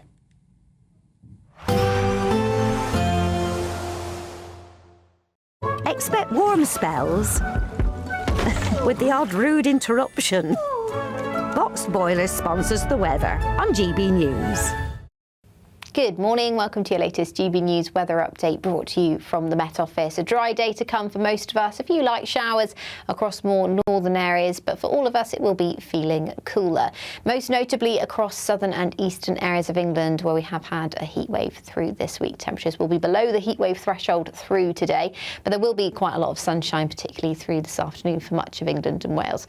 Further north, more in the way of cloud, a few showers coming and going, particularly across parts of Northern Ireland and northern and western Scotland. Quite strong winds up towards the Northern Isles as well. So we'll feel fresher here, temperatures in the mid to high teens, in the mid-20s as we head further south and east. So still a pretty warm day, high UV levels as well. Very little in the way of sunshine to end the day across parts of Scotland. A few breaks potentially across more eastern areas in the cloud, but for most of us it's going to be cloudy skies and showers here and there. They don't look particularly heavy. We have had some quite heavy showers earlier on this week. It does look a little bit lighter than that, but we could see a few of these showers pushing into some western and northern areas of Wales. But for much of England and Wales, it's going to be a dry end to the week, clear skies as we head into Saturday as well. So that will make for another quite fresh start on Saturday morning, particularly across England and Wales and more eastern areas of Scotland, northern England too. Further west, more in the way of cloud, and showers will continue to feed in from the north and west. Temperatures down in the low single figures. Rurally, many towns and cities just about 10 or 11 degrees to start the day on Saturday. So plenty of dry weather to come this weekend on both Saturday and Sunday, most notably across more southern and eastern areas. There's a risk of showers through much of the weekend, especially across parts of northern Scotland. But for most of us, it's going to be a dry one. As we head into next week, though, it does look a little bit wetter. And temperatures very similar on Saturday in the mid-20s further south, high teens further north. Bye-bye. Expect warm spells with the odd rude interruption. Boxed Boilers sponsors the weather on GB News. OK, still to come, more than 70,000 prisoners have benefited from early release. Is Britain's justice system making crime worth the risk, though? But first... Andy Burnham is at least wanting to hand mayors a share of income tax. Should we spend it on public services or should we give people a bit of money back in their pocket? We'll debate that next.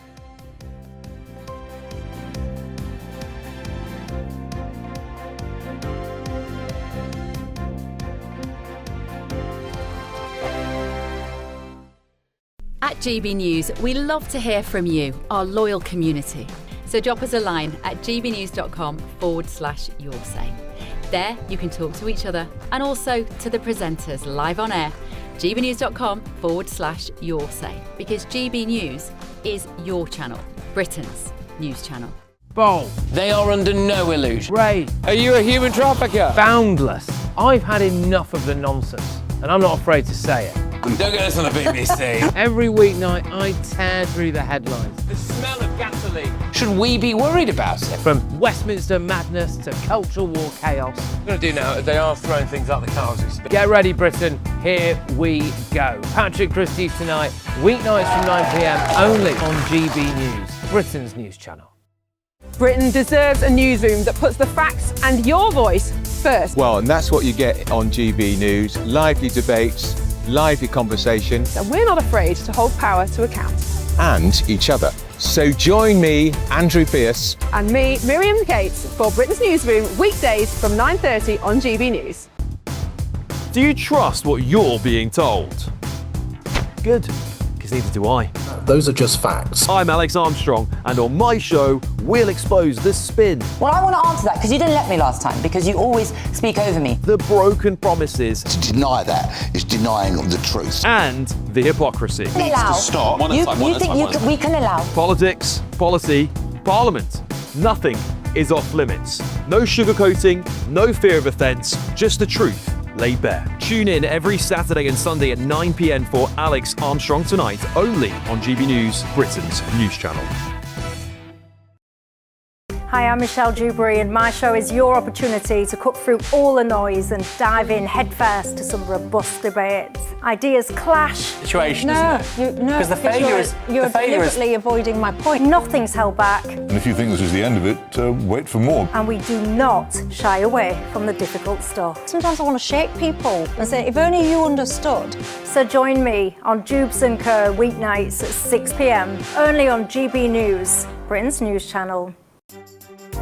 Some people enjoy lazy Sunday mornings, but not me. What's the truth of the matter? So that's a very live question. Would you support him if he waters down these plans? Before the spin sets in, I'll be getting to the truth. This is personal. No soft questions, no easy answers. It's one thing if the state has rules in this country. It's another thing whether the police and others actually police them. Setting the agenda and holding those in power to account. You can't really blame her if the system is set up this way. You will not want to miss it, trust me.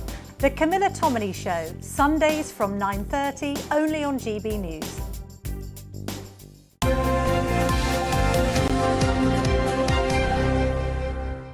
Well, right, it's 7:24. I was going to do that bit. Oh, were you? Summertime. Yeah, because I haven't done any time telling yet. I know. Well, I know. I'm under instructions to do lots of time telling. It's quite useful. It means you don't have to look at your watch. It's good. Keeps you on track. Mine's anyway, wrong.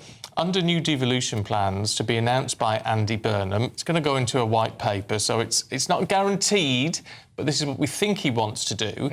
Mayors would be allowed to keep a share of income taxes collected in their area. Yes, while Labour mayors are expected to invest the money in public services and infrastructure, Conservative and Reform mayors are considering tax rebates that would put it directly back into residents' pockets. So who would benefit from the devolution windfall? Local government or local taxpayers? Yeah, it is quite a complicated one. So joining us in the studio to debate this is the Director at Popular Conservatism, Mark Littlewood, and the Chair of the London Green Party, Eugene McCarthy. Gentlemen, as we're saying, it is quite complicated. I mean, it's not set in stone yet. I think that the government is seeing how we react to it. Eugene, I mean, what do you make of this? Good thing, bad thing? I think by itself, good thing. I think residents having more power closer to them is good. But there is obviously a massive elephant in the room, which is councils have an awful lot to spend money on. If we're just shuffling around where money is spent without fundamentally changing how the government works or how much money is being raised, then I don't think people are going to see that much different in their day-to-day lives. Do you think there'd be a difference, Mark? Well, it depends how it's spent. I think I'm with Eugene to some extent. We don't have in Britain enough power at local level. We are, in fact, about the most centralised democracy in the world. If you look at where tax and spending decisions are made, overwhelmingly made in Westminster and Whitehall, in stark contrast to, say, Germany or the USA, where about half of spending decisions are made at a local level. That said, and you're quite right to caution that we don't know the details, but from what we can see at first blush, this seems to me a very odd way of devolving power to mayors, sort of giving them a suitcase full of cash based on income tax receipts. Not entirely clear how they could rebate that to local taxpayers. Would it go to council taxpayers? Would it go to everybody on the electoral register? Who would you pick to hand it to? What would the rebate be? And on what level? On what level? On what basis? Pay a different level of taxes. Exactly right. So I would much prefer that we give to mayors and local councils not so much more fiscal power over money, but much more regulatory power. I mean, to give an example, we saw just a few weeks ago when England were playing a football match in the middle of the night in the World Cup, that it was Parliament who had to pass a bill allowing pubs to open later. Why can't that just be a local decision for the council? The idea that the Prime Minister's involved in that seems to me crazy. Or on asylum seekers. We have a range of different councils that take different views on asylum seekers. I think the Green Mayor of Lewisham is a refugees welcome type, so we know where to send the asylum seekers to. That's what the people of Lewisham want. The people in other London boroughs or Essex, less so. So rather than making it about money, why don't we make it about rules and regulations and allow those to be different depending on what local people have voted for? I mean, Eugene, in areas where there aren't mayors, I mean, it's meant to be down to we don't know the details, but potentially down to the councils to decide. I mean, many councils in many areas are, A, up to their eyeballs in debt already, couldn't make a decision if their lives depended on it because there's a lot of infighting going on. I mean, you know, people are going to be worried that this is just going to be a waste of money, another layer of money, that nothing's actually going to get done. I think that you actually raise a really good point there, which is, at the moment, the kind of talent that we have in local councils, in terms of local councillors and the people who are elected to run councils, is often, like, quite lower, no offence to the wonderful people doing a lot of good work, than we have in Europe. Partly because councils have such little power. Like, what can they do? They can't substantially raise revenues. The vast majority of their spending is on social care. They don't have very much freedom like they do in France or Germany or America, as you say, and I do agree that councils need a lot more authority. But if you give these decision makers more tools at their disposal, you'll bring in people from other walks of life who really want to get forward and hit the ground running, who have much more talented and can make really significant decisions. I think that's a step in the right direction in this regard. But in terms of that sort of power, wouldn't it be better to say, rather than hand them a proportion of income tax, to say, well, you now have the power to alter business rates in your... I mean, effectively, that would mean lowering them, so to attract businesses in. So it's about I reducing think that's where the money's rather than anything else.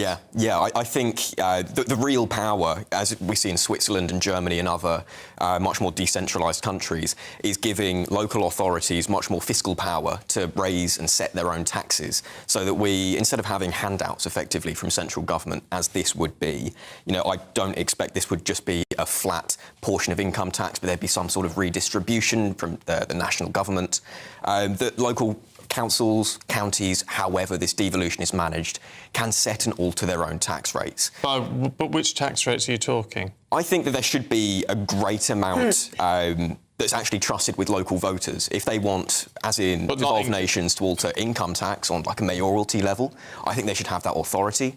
Tourist taxes are another example, and I think the big one really is property taxes. You know, business rates and council tax are incredibly unfair. If local councils get the authority to change that system kind of fundamentally, we can really get some good incentives in favour of development and growth at the local level. Yeah, interestingly, I'm going to agree with much of what the Green Party has said for the first time in my life. Go and lie down the somewhere. You want to align the incentives quite a lot, and that doesn't happen at the moment. So if a local community is umming and ahhing, for example, about whether it wants a major development to go ahead, you want it to be clear to that community that if it goes ahead, revenues will come in, we'll be able to cut your council tax, or we'll be able to provide these other services. If you don't let it go ahead because no blade of grass must die in vain, then I'm afraid your council tax will stay high. We've been very bad at aligning those sort of things, and we have left very little discretion in local authority budgets. Once you've taken out social care and special educational needs, there's very little left. So we're effectively electing people on political labels on sort of how well can you fill in potholes. I mean, an important enough thing to do, but a rather technical issue, not a particularly ideological one. So there is definitely something in handing power downwards, but I think we need to be much more radical about allowing different parts of Britain to, as I say, act differently with regard to whether we're going to house asylum seekers, what the licensing rules are. Do you want to allow a casino to be built in your area, or do you want there to be no bookmakers on your high street? These seem to me decisions that you can make on a borough-by-borough level that at the moment we make exclusively on a nationwide level from Westminster. OK, my problem with this, as someone that lives in an interesting area with the local mayor, is who's going to regulate this? I mean, it's all very well, you know, assuming that councils and mayors have their local area's best interests at heart. In many areas, that's not always the case. Who's going to regulate what happens? So it does ultimately go back to central government. Well, I think fundamentally the voters regulate it. If they're electing these politicians... All right, you're going to have an election in 3 years' time, whatever, to make a change, but that's 3 years' time. You have the same issue with the national government. I mean, nobody, well, except for the voters of Makerfield, has voted in Andy Burnham. Yeah. But we have him who would, in your view, I expect, be regulating that. I prefer that power to be held with local voters, with much more democracy and much more kind of agency at that local level. I think fundamentally, as a local resident, I have my local area's interests at heart, and I should be able to vote for that at the ballot box, rather than have the national government descend in on their high horse and tell me that I'm doing democracy wrong and I'm actually not capable of voting for my own local mayor or local councillor. I think Dawn makes a fair point there. If we're going to give more powers either to mayors or to local councils, I think those should come after the next round of elections. We've elected the present lot on the understanding that they have their current powers, not on the understanding that they have different powers. So bring this in by all means, but then wait for the next cycle of elections so the electorate know precisely what powers they're voting for when they pick a mayor or a... Because this wasn't in the manifesto, was it? Quite right. Yeah, good point. All right, Mark, Eugene, thank you both very much indeed. Yes. Right, still to come, Spain has deployed their military after thousands of migrants stormed across the border from Morocco into a North African enclave of Ceuta, overwhelming border forces, and apparently 9 people have died. But first, Aidan McGee has all the sport for you. Yes, indeed, civil war in football. Will the World Cup be sold off by FIFA? Not if UEFA have their way. We're joined by Chris Scudder after the break. See you in a couple of minutes.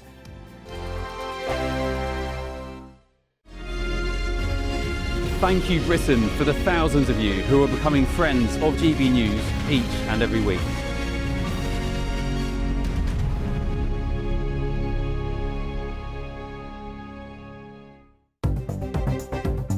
Good morning, this is the latest AI travel news from gbnews.com. The A11 is closed after the A134. The A53 is closed after the A5. The A62 westbound is closed after junction 25 in Brighouse for a 57-hour closure. On the motorways, there is slow traffic on the M25 anti-clockwise between junctions 17 and 16 in Denham due to a stranded vehicle. In Scotland, the A82 Coran ferry sailings are cancelled due to technical problems, with a foot passenger service running. And on the trains, East Midlands Railway and London Overground services are reduced. For more travel news, go to gbnews.com. Westminster's full of talk, but out here, it's the real world. Am I allowed to talk now? No, that's it. This is where it matters, real people and real lives. That's what politics is all about. The fact has Trump made a good start? No. Straight answers, no spin, and just a couple of pints. How many fingers have I got up? About 10. So join me for Lee Anderson's Real World every Friday at 7 p.m, only on GB News. The People's Channel, Britain's news channel. From the school run to the home run, watch a new show for all of Britain. He can say whatever he wants. A straight talking show where all voices are heard. And, you know, when are we going to stop talking about smashing the gangs and actually do it? With the stories that matter from every part of our country. There's a bit of a crash landing there for your Chancellor. Bold, fearless and standing up for you. That's me, Martin Dawdney, 3 p.m. till 6 p.m, weekdays, here only on GB News. The People's Channel, Britain's news channel. Exciting news. Every Friday, my Patrick Christie's Tonight Show is going to have a twist to it. We're welcoming some special guests. You. That's right, on Fridays I'm going to be doing my show in front of a live studio audience because this show is about you and what you have to say. It's going to be the same big debates, same big topics, same big opinions, but every Friday night at 9 p.m. you are invited to come on down to Patrick Christie's Tonight to be a part of the action. Only on GB News, the People's Channel, Britain's news channel. Here at GB News, we made a promise to tell your stories. And on the 6th of August, we're marking 5 years of doing exactly that. Celebrate with us by having your say. Join in the debates live on TV and radio. And meeting your favourite presenters across the country, from Leeds to Aberdeen, from Belfast to Barry Island. Plus, join me in Essex for our biggest live show of the year. Scan the QR code or visit gbnews.com/celebrate. Terms and conditions apply. Aidan's got the sport for us. Let's talk World Cup, should we? Let's talk FIFA. What are they playing at? Well, look, they want to sell off parts of the World Cup to all intents and purposes. The bits that make money, that would involve the delivery, Stephen. So we learned in the summer that it had been kept under wraps for a little while, but the actual individual bidding states or bidding cities actually have to actually have to pay for the privilege of hosting this tournament. That was never the case before. It was just awarded. So that's why the bus fares went up. That's why the train fares went up. The bits that make money are very lucrative, and they want to do that. They want to try and move that into that sphere where they can start to monetize this big competition they've got. They've just turned over $13.8 billion. And so they want more of that. They want more World Cups. They want more opportunities to make money. The same way the Premier League and the FA and NFL and IPL do. They don't see that they should be any different. Let's speak to Chris Scudder to see what he thinks of it. Chris, just let us know first of all what you've made of the last few days. Extraordinary stuff. Civil war is the right word, isn't it, between UEFA and FIFA. UEFA last night making it pretty unequivocal that if this sell-off goes ahead, they will be boycotting FIFA events, which would be catastrophic for both sides, really. UEFA can't do without playing at the top table in the world game. They've got their own tournament, but it's not quite the same. And FIFA just cannot afford to lose all the top nations. So we've got a standoff, haven't we, really? Either Gianni Infantino backs down now, and the signs are he won't do that, or UEFA have a rethink. It's a total mess.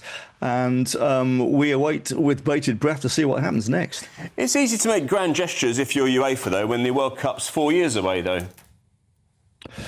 Yeah, well, UEFA have got their own tournament in 2 years. I mean, the point you just made, if the calendar is changed and big money comes in, mostly American money, they'll be saying, we've already heard from the likes of Arsene Wenger, very respected football man in the world game, that the World Cup could be played every 2 years.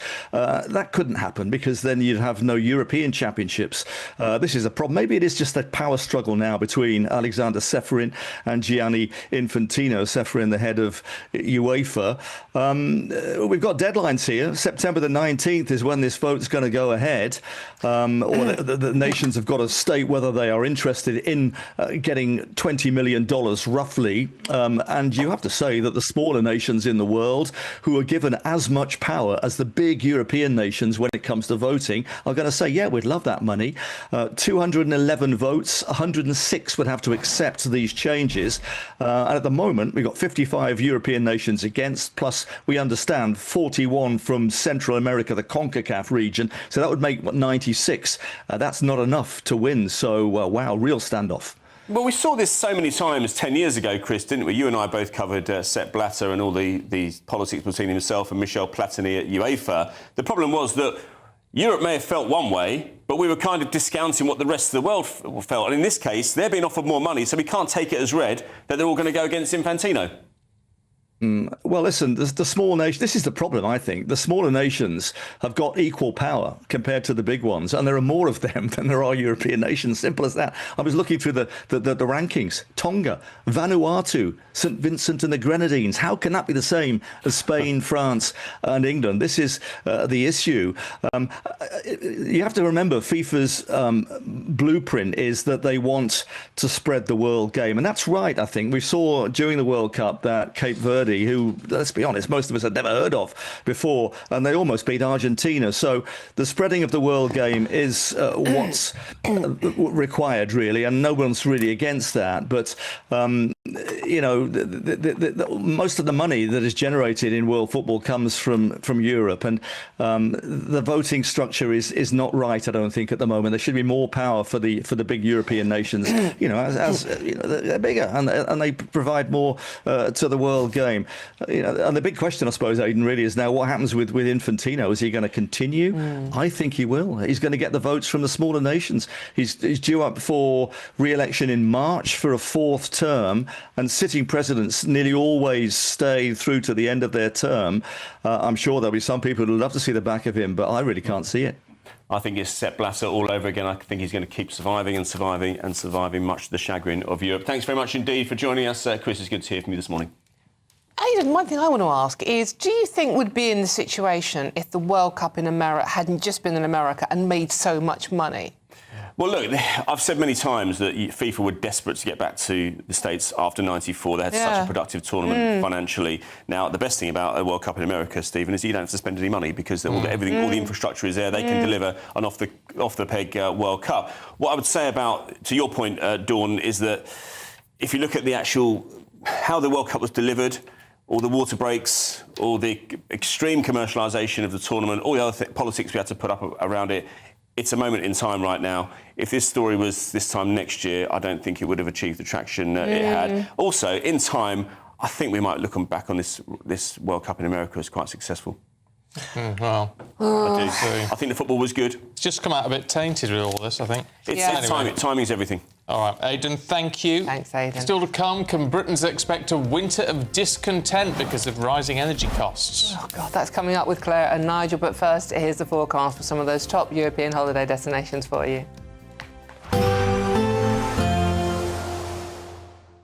Can't wait to get in that sea. Lovely and warm. Just like the feeling of having great travel insurance. All Clear Travel Insurance sponsors GB News Travel Destinations Forecast. Hello. An extensive heatwave continues for much of Central Europe throughout this weekend. High pressure dominating. It's turning a little bit cooler for western areas of Spain, parts of Portugal, as well as western France. But as we head further east, the temperatures do climb across parts of Italy and towards the Mediterranean into the high 30s. You can see 40 degrees across parts of Greece. Wildfires here as well. But plenty of sunshine and hot weather to come into next week as well. Bye-bye. All Clear Travel Insurance sponsors GB News Travel Destinations Forecast. This is GB News, Britain's news channel. Let's talk now to showbiz journalist Nelson Aspen and former US House Advisor Lee Cohen about this conversation. Good evening, gentlemen. Nelson, let me start with you. What has Oprah been criticised for here? Because a lot of people have taken a shot at her watching this interaction. That's right. Oprah is worth well over $3 billion. She does not need to present a retrospective of her greatest moments, but she is obviously desperate to stay relevant. And in this 1.5 hour special, the Harry and Meghan interview comes in at about 15 minutes. And it was obvious that she needs to backpedal. It is obvious that it was the greatest softball display of favoritism in broadcast history, almost. GB News, the People's Channel. This is GB News, Britain's news channel. Temperatures are set to soar again next week as heat health alerts remain in place across large parts of England. So my favourite meteorologist to talk to ever in life is John Ketley. John, good to see you. Looking very suntanned and gorgeous, it has to be said, in matching pink. John, we've got another heatwave on the way. Surprise, surprise. Hey, it's summer. Yeah, it seems to have been a very prolonged summer this year, didn't it? Obviously, it started early. We started with that very hot weather in May, which is unusual. And then we had further hot weather during June and again in July as well. So it seems a little bit different this year. It's been going on for so long. It's almost as if we've been really, the tentacles of Europe have been extending across the UK, and we've turned into a continental regime, really. GB News, the People's Channel. This is GB News, Britain's news channel. It's just a fact of life. You know, I'm of the generation, my grandfathers and great uncles all fought in World War II, but my children, you know, that's not a memory for them. They never met anyone who was in the Holocaust, and we have short memories. We're the TikTok generation. We have, you know, 5 seconds worth of attention we put on anything. So I think it's a good step. UNESCO has had some scandals in the past, or at least they've chosen to recognize things that perhaps I don't think are all that significant. But the D-Day beaches I visited myself a few years back, they're very well preserved, by the way, so I'm not sure how much this adds in terms of resources or what it can really do to increase young people's knowledge of history, but it can't be a bad thing, can it? I mean, it's an amazing story all around, and it's a story that deserves to be told over and over and over again. GB News, the People's Channel.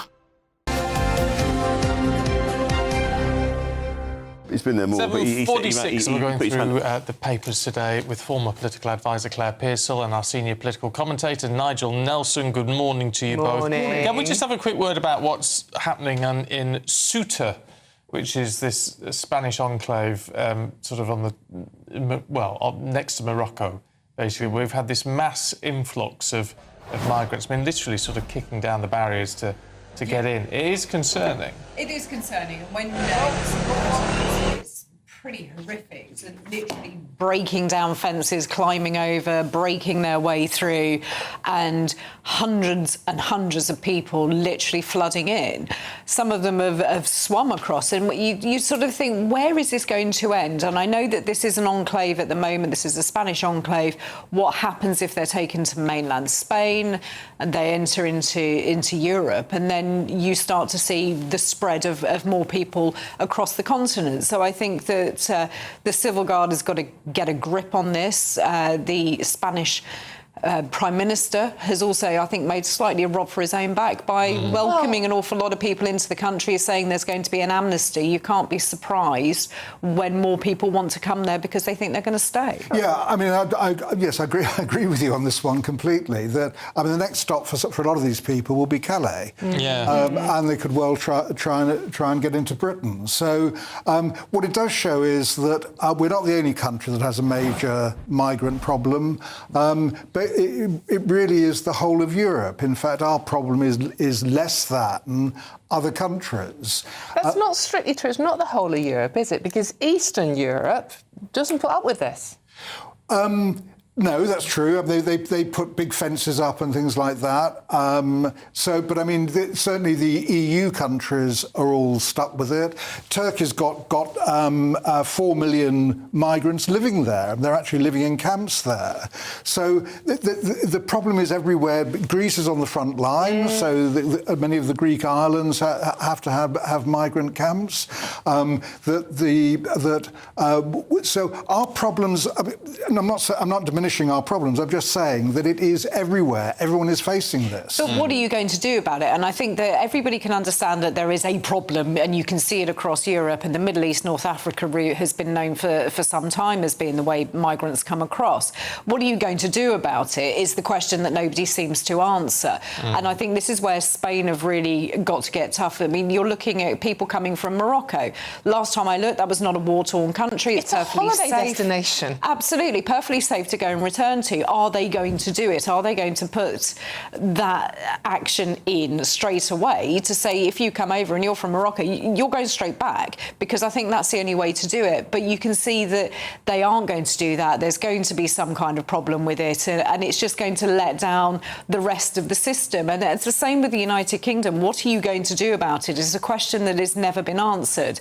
We've got a problem at the moment with the small boats coming over and the French police and the French government doing absolutely nothing for the 600 million quid. I mean, it absolutely is. No, it's not fair to say that the French police are doing nothing. I mean, every single success that we have against the smuggling gangs seems to be completely ignored. So the French have stopped 46,000 people crossing since Labour were elected to government.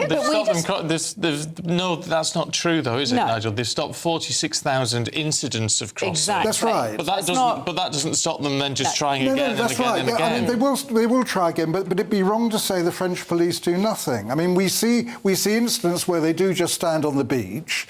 They've got a specialist force that will actually tackle the boats. If that specialist force is not there, then police on the beach don't do anything. But isn't part of the problem, and it's coming from Labour, really, with this focus on the smuggling gangs. It's all about stopping the gangs rather than stopping the migrants. Well, OK. Because the focus is these are evil gangs and they need to be stopped. Which they are. Well, maybe they are. But what you've got to do is you'll stop the gangs if you stop the demand for the crossings. Right.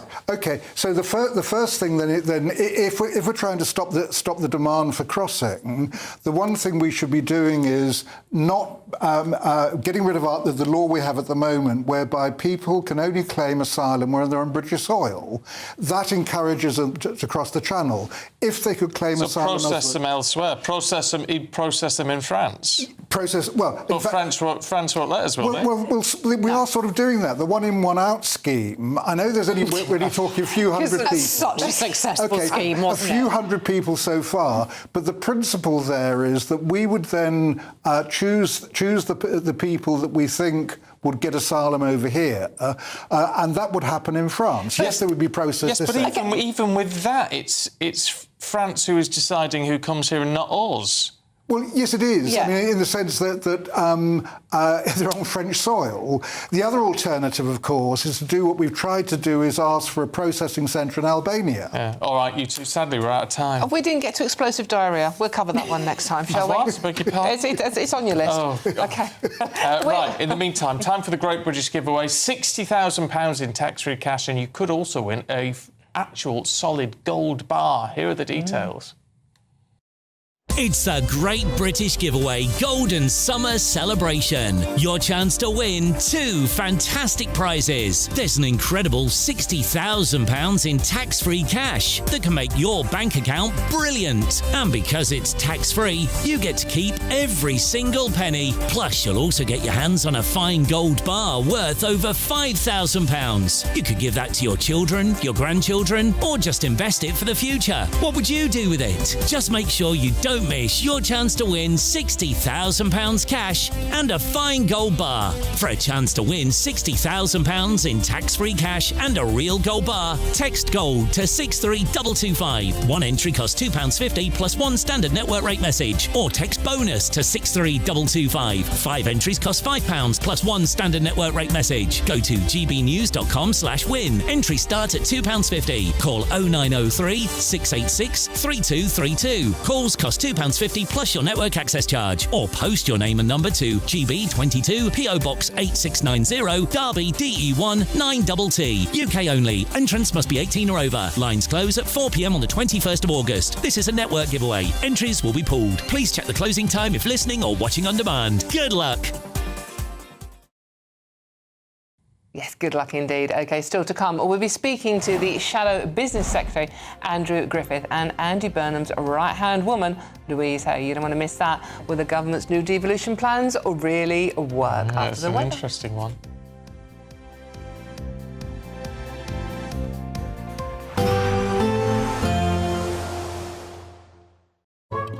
Today's outlook: cool, calm and completely horizontal. Boxed Aircon sponsors the weather on GB News. Good morning. Welcome to your latest GB News weather update, brought to you from the Met Office. A dry day to come for most of us. A few light showers across more northern areas, but for all of us it will be feeling cooler. Most notably across southern and eastern areas of England, where we have had a heat wave through this week. Temperatures will be below the heat wave threshold through today, but there will be quite a lot of sunshine, particularly through this afternoon for much of England and Wales. Further north, more in the way of cloud, a few showers coming and going, particularly across parts of Northern Ireland and northern and western Scotland. Quite strong winds up towards the Northern Isles as well. So we'll feel fresher here, temperatures in the mid to high teens, in the mid-20s as we head further south and east. So still a pretty warm day, high UV levels as well. Very little in the way of sunshine to end the day across parts of Scotland. A few breaks potentially across more eastern areas in the cloud, but for most of us it's going to be cloudy skies and showers here and there. They don't look particularly heavy. We have had some quite heavy showers earlier on this week. It does look a little bit lighter than that, but we could see a few of these showers pushing into some western and northern areas of Wales. But for much of England and Wales, it's going to be a dry end to the week. Clear skies as we head into Saturday as well. So that will make for another quite fresh start on Saturday morning, particularly across England and Wales and more eastern areas of Scotland, northern England too. Further west, more in the way of cloud, and showers will continue to feed in from the north and west. Temperatures down in the low single figures. Rurally, many towns and cities just about 10 or 11 degrees to start the day on Saturday. So plenty of dry weather to come this weekend on both Saturday and Sunday, most notably across more southern and eastern areas. There's a risk of showers through much of the weekend, especially across parts of northern Scotland. But for most of us, it's going to be a dry one. As we head into next week, though, it does look a little bit wetter. And temperatures very similar on Saturday in the mid-20s further south, high teens further north. Bye-bye. Today's outlook: cool, calm and completely horizontal. Boxed Aircon sponsors the weather on GB News.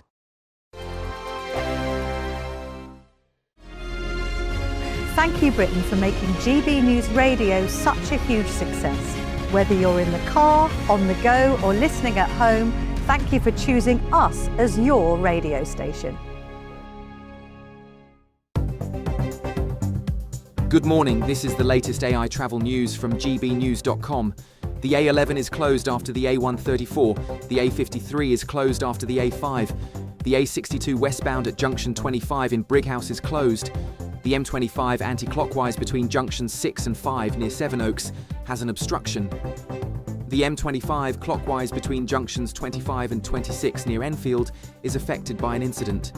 In Scotland, the A9 southbound of Burnham is closed in both directions due to a collision. And on the trains, Avanti West Coast services are disrupted at Runcorn with reduced East Midlands Railway services. For more travel news, go to gbnews.com. It's a Great British Giveaway Golden Summer Celebration. Your chance to win 2 fantastic prizes. There's an incredible £60,000 in tax-free cash. Plus, you'll also get your hands on a fine gold bar worth over £5,000. For a chance to win £60,000 in tax-free cash and a real gold bar, text GOLD to 63225. One entry costs £2.50 plus one standard network rate message. Or text BONUS to 63225. 5 entries cost £5 plus one standard network rate message. Go to gbnews.com/win. Entry start at £2.50. Call 0903 686 3232. Calls cost £2.50 plus your network access charge. Or post your name and number to GB22 PO Box 8690 Derby DE1 9TT. UK only. Entrance must be 18 or over. Lines close at 4 p.m. on the 21st of August. This is a network giveaway. Entries will be pulled. Please check the closing time if listening or watching on demand. At the stroke of midnight, the news doesn't stop, and neither do we. Day in, day out. Forget stuffy late night TV shows. We're giving you a front row ticket to the centre of the political universe. Because breaking news doesn't wait for the morning. And neither do we. Join us for one of the most controversial and volatile times of politics in human history. A very big story. Big story over here. You won't get this anywhere else. The Late Show live at midnight, every night. Only on GB News. Britain is not just a geographical expression. We are a people bound together by history and culture that are distinctively British. Join me to celebrate our music, theatre, artworks and literature, which we can explore and enjoy together. Everybody's welcome. Sunday with Michael Portillo. Every Sunday at 11 a.m. on GB News, the People's Channel, Britain's news channel.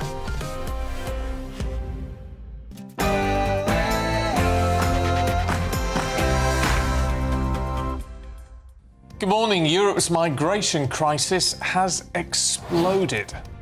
Yes, Spain has deployed their military after thousands of migrants stormed across from Morocco into its North African enclave of Ceuta, overwhelming border forces and leaving at least 9 people dead. Well, now the country's civil guard chief says the border has totally collapsed. The question is, could the consequences soon be felt here in Britain? Elsewhere, drought is now declared across the whole of Wales as firefighters battle wildfires in several parts of the country. Here on these cliffs, fire crews have been battling one of Suffolk's most serious wildfires in years. This morning, there is a sense of cautious optimism. It appears the blaze could be stabilising, but as you can see, it has left a lasting scar on this protected landscape. We'll be live here with the latest throughout the morning. And devolution revolution. The Prime Minister will unveil major new devolution powers in an effort to hand power back to the regions. But will it work, and how will it work? Power in every postcode so that people can turn things around for themselves.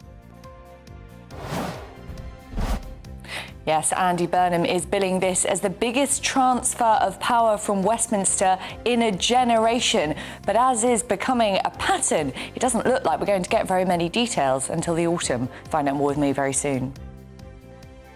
Well, as part of all of that, apparently handing mayors a share of income tax is also on the cards.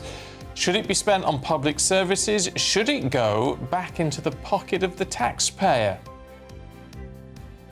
And former Royal Marine Nirmal Purja is among 10 climbers missing after an avalanche struck one of the world's highest peaks in Pakistan. More than 70,000 prisoners have now benefited from early release, but the question we're asking this morning, is it making Britain's justice system suggest at least that crime is worth the risk. We'll debate that this hour. The FA have pledged to boycott the World Cup in protest at FIFA President Gianni Infantino's plan to sell off parts of the tournament. We'll have more later this hour. Good morning. It's a bit of a murky start across southeastern areas. Plenty of sunshine to come, though, for many areas this afternoon. A few showers here and there. I'll have all the details for you a little later on. It's just gone 8 o'clock. I'm Stephen Dixon. And I'm Dawn Neeson, and this is GB News Breakfast.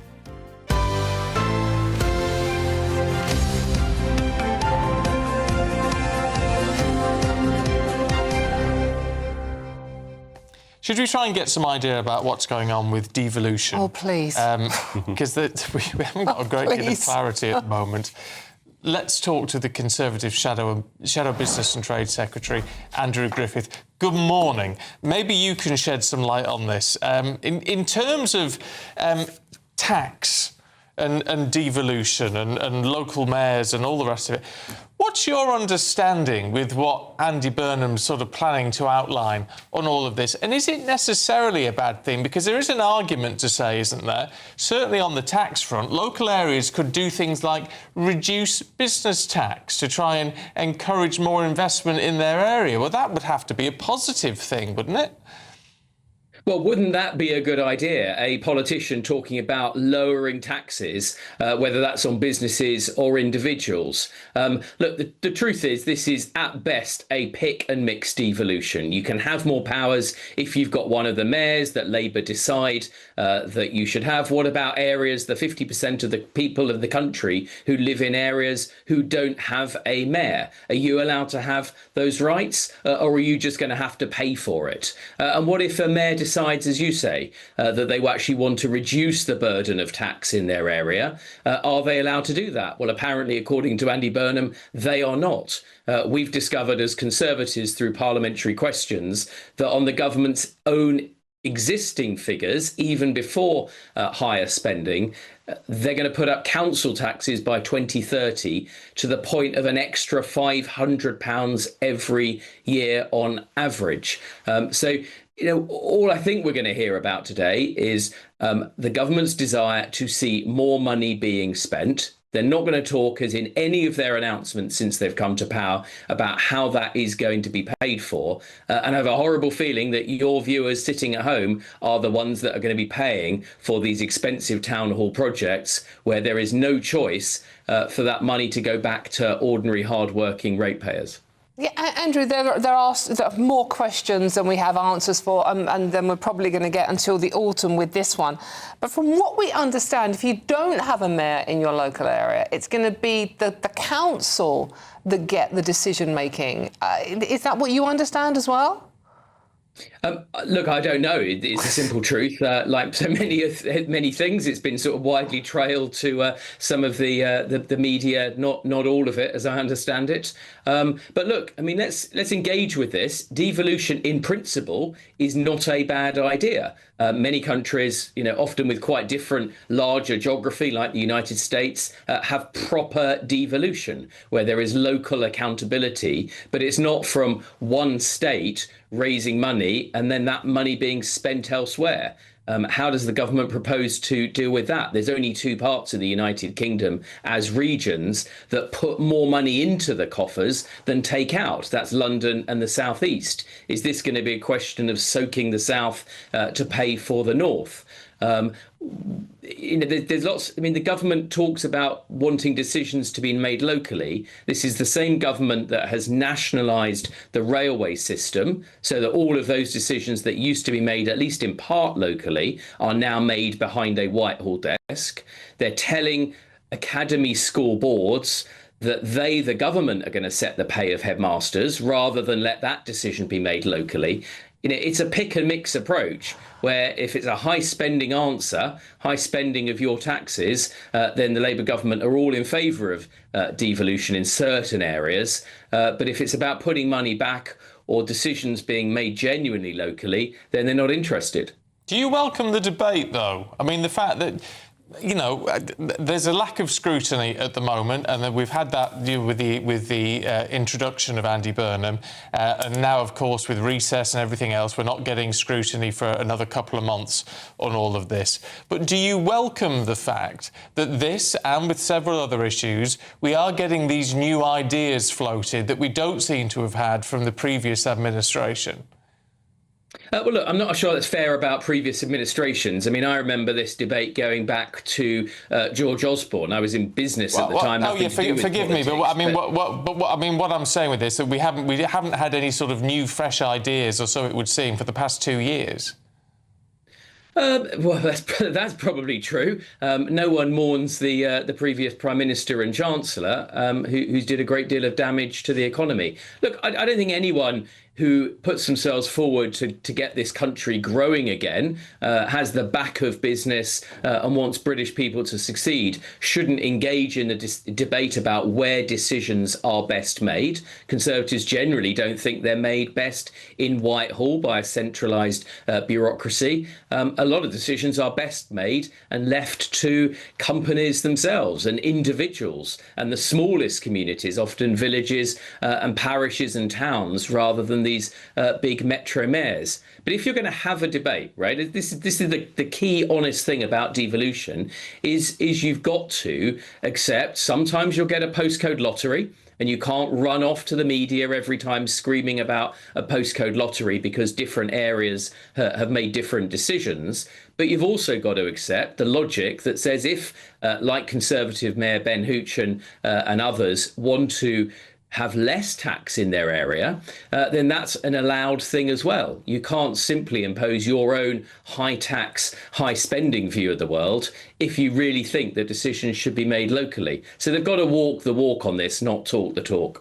Oh, yeah, the devil's always in the details, Andrew, isn't it? All right, let's talk about a situation we do understand, and that's the frightening scenes we are seeing in Ceuta with migrants literally storming over the border into a Spanish enclave, but Spain, basically, part of Europe. Can we expect them coming over in those boats anytime soon? I mean, I fear so, yes. I mean, what have we learned over the last week alone? My colleague Chris Philp has highlighted how French gendarmes seem to have orders not to actually stop the boats, despite the fact we're spending over £2 million every single day. You can be sure if those small boats were carrying a piece of looted French artwork, that the gendarmerie would have no issue stopping them at all.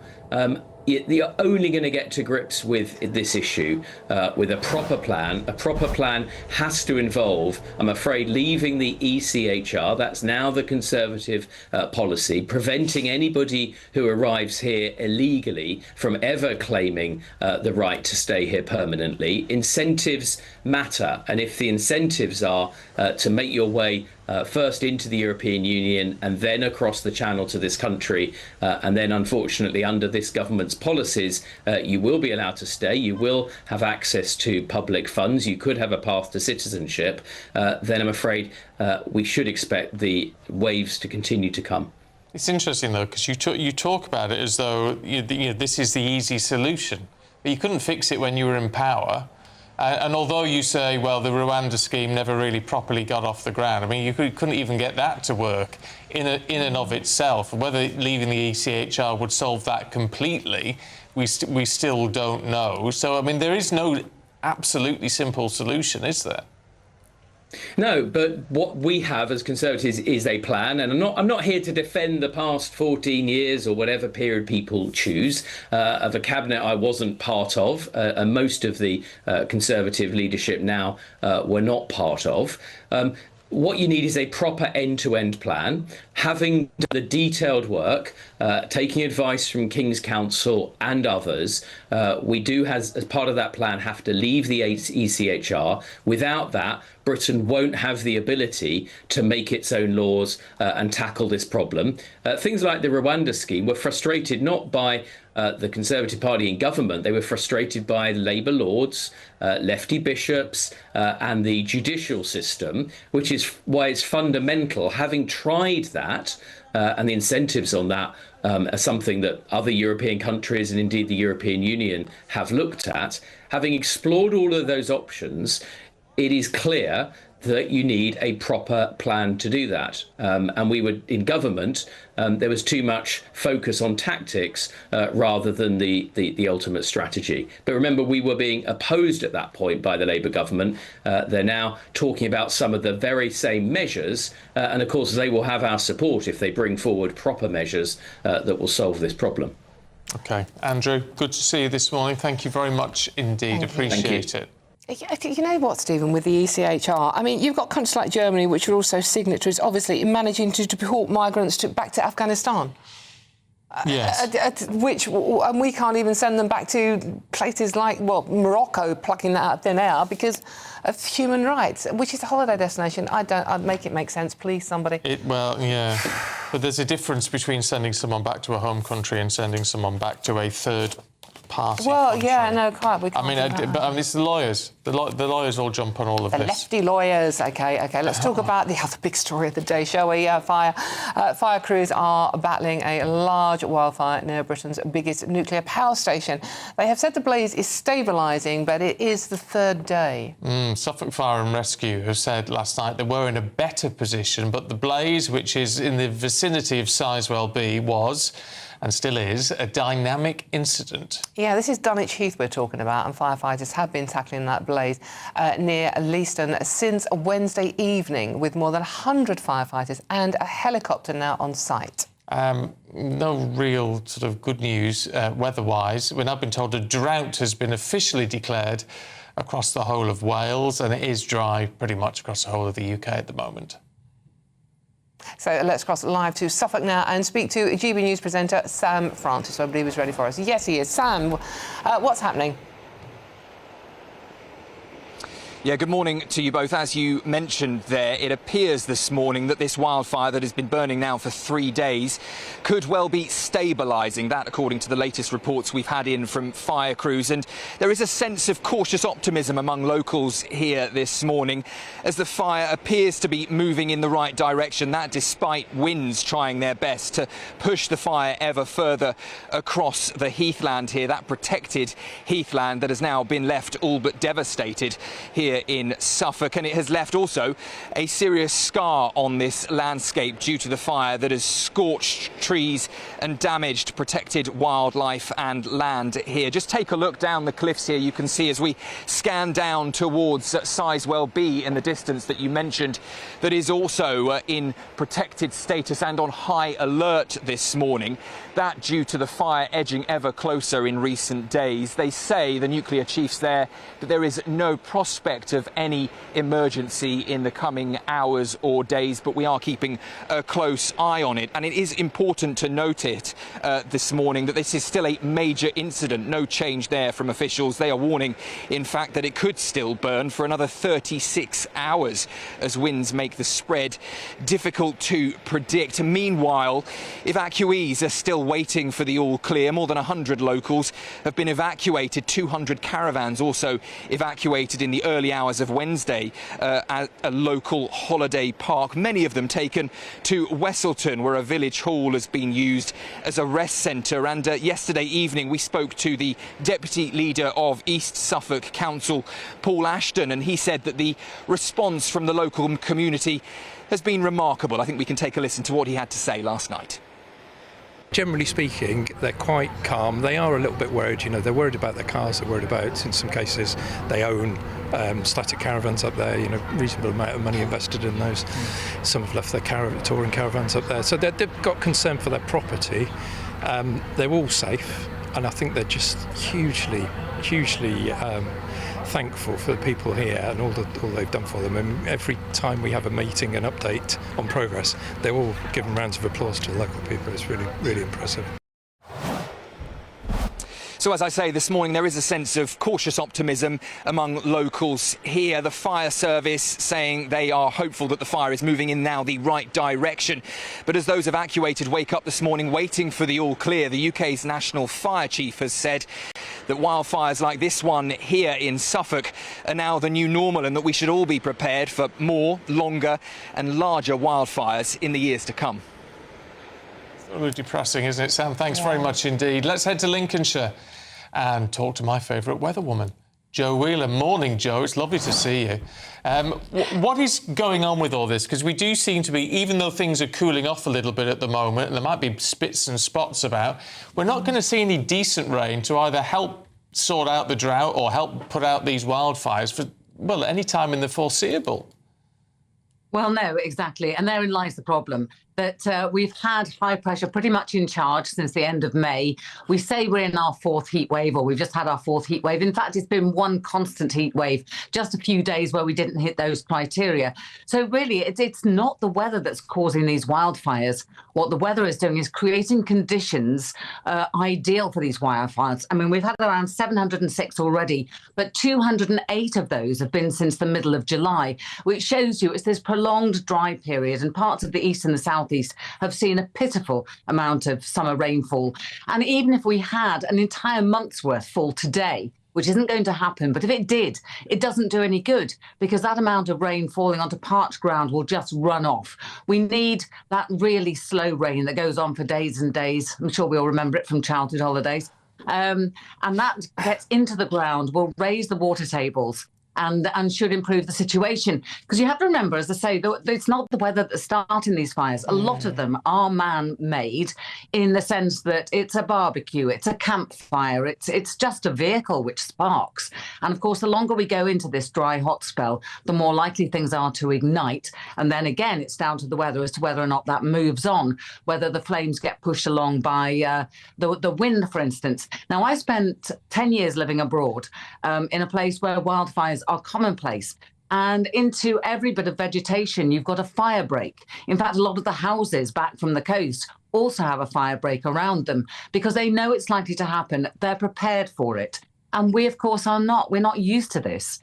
And one of the other things we're not used to either is the fact that whilst things like gorse and heather burn very quickly, peat does not. It can smoulder underground for vast amounts of time before eventually catching fire. And I would ask people to be very careful about their own compost heaps, because they also retain heat and can suddenly self-combust. Joe, very good advice there. I mean, are you saying that going forward from here on in, we are going to expect more of this? I mean, the climate's changing, whatever you think of the cause, but we can expect more of these summers. We are going to have to adapt, like, as you say, like many countries abroad have, with the fire breaks and even choosing what sort of plants we have. Well, yes, agreed. You know, we can grow things in this country. I'm surrounded by vines at the moment. We grow things in this country that previously we've not been able to. And, you know, on the one hand, that's quite a good thing. I think a lot of farmers have been caught out with farmers and people who grow things at home have been caught out with this temporary use ban of hose pipes. You know, maybe we need to get more used to having rainwater collections in the garden so that when we do have the rain, because as a country we do have a lot of it, we actually store it well and use it well. And I think that's our biggest takeaway from this summer, but we can't do anything about it now. And looking ahead at the moment, it does look as though maybe it's got a little bit cooler and fresher today, but that high pressure is never far away over the coming month. In fact, right the way through until the beginning of September, not seeing any significant rain. Now, a long-term forecast is, you know, will it happen, won't it happen? Things can change. But in essence, the weather is looking calm and settled and staying pretty dry for the next month. It might all be a bit worrying, but it's cheered me up to see you, Joe, because it's been a while. So thank you. It's cheered me up to see you as well. Oh, you little star. All right, catch up with you soon, Joe. Thank you. Thank you, Joe. Worked with Joe Wheeler for years and years and years. She's one of the nicest people. She's lovely, isn't she? And she talks common sense as well, which is what we like here. Yeah. OK, it's still to come. We'll be speaking to Andy Burnham's right-hand woman, Louise Hay. Will the government's new devolution plans deliver, and what will they deliver exactly? Still to come, though. Before that, more than 70,000 prisoners have benefited from the early release scheme. So we're asking, does our justice system now make crime worth the risk? That's next.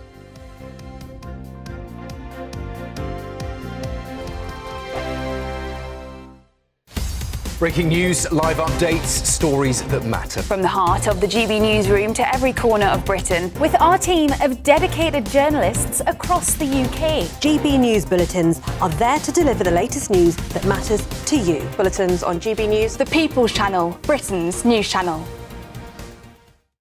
Exciting news. Every Friday, my Patrick Christie's Tonight show is going to have a twist to it. We're welcoming some special guests. You. That's right, on Fridays I'm going to be doing my show in front of a live studio audience because this show is about you and what you have to say. It's going to be the same big debates, same big topics, same big opinions. But every Friday night at 9 p.m, you are invited to come on down to Patrick Christie's Tonight to be a part of the action. Only on GB News, the People's Channel, Britain's news channel. Hi, I'm Michelle Dewberry and my show is your opportunity to cut through all the noise and dive in headfirst to some robust debates. Ideas clash. Situation, isn't it? No, because the failure is you're deliberately avoiding my point. Nothing's held back. And if you think this is the end of it, wait for more. And we do not shy away from the difficult stuff. Sometimes I want to shake people and say, if only you understood. So join me on Jubes & Co. weeknights at 6 p.m, only on GB News, Britain's news channel. From the school run to the home run, watch a new show for all of Britain. So he can say whatever he wants. A straight talking show where all voices are heard. And, you know, when are we going to stop talking about smashing the gangs and actually do it? With the stories that matter from every part of our country. There's a bit of a crash landing there for your Chancellor. Bold, fearless and standing up for you. That's me, Martin Daubney, 3 p.m. till 6 p.m, weekdays, here only on GB News. The People's Channel, Britain's news channel. Do you trust what you're being told? Good, because neither do I.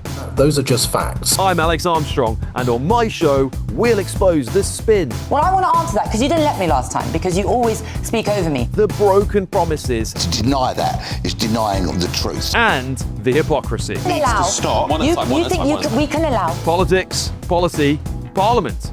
Nothing is off limits. No sugarcoating, no fear of offence, just the truth laid bare. Tune in every Saturday and Sunday at 9 p.m. for Alex Armstrong Tonight, only on GB News, Britain's news channel.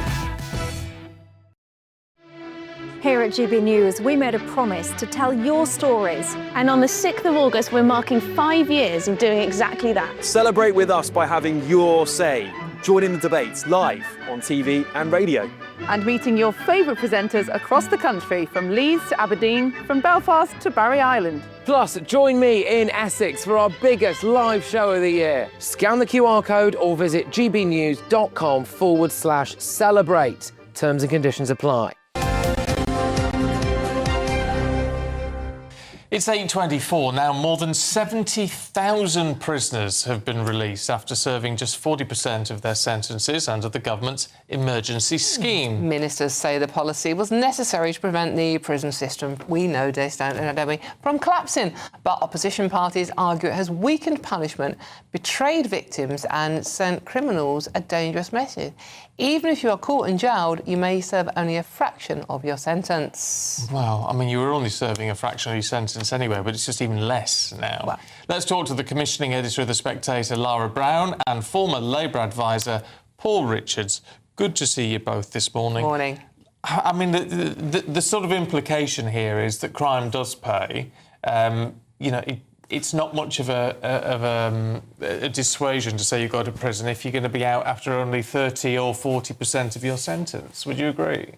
I think it's difficult to argue that we have created a society where crime doesn't pay. Bear in mind, we talk about prison places a lot.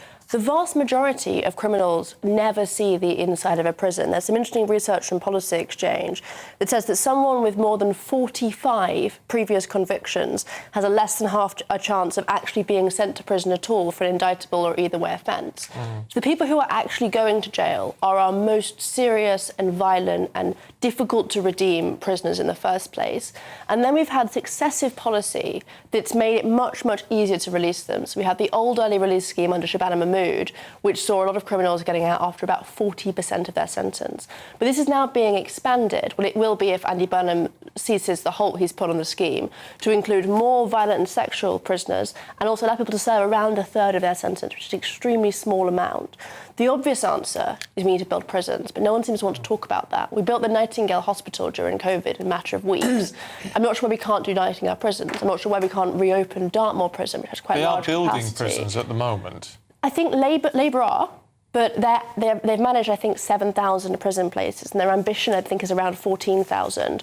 The truth is, I think we need upwards of 50,000 places based on the number of people that are being given a sentence each year. And I see no sign of that number going down. In fact, I think it's already too low. So we just need a much more aggressive prison building project. OK, Paul? Well, I think, people will roll their eyes when I say this, but it is an inherited mess. I think the problem was this overcrowding and the fact that the previous government had just not done anything about prison places.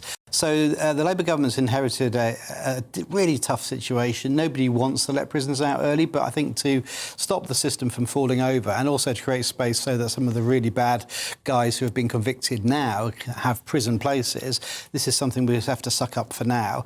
I think Andy Burnham has intervened on the policy quite rightly where it's not working and where the victims are being put in risk. Listen, he says he's going to pause it, but we don't know how. I mean, it's all words at the moment because we don't know legally how he can pause it at the moment. Well, I think there's no parliament. He's come into office, a week ago, and he's looked at this and he said, look, this is not on. The public will not stand for this. And so it doesn't matter what the sort of officials say, but I think he can have his way as PM.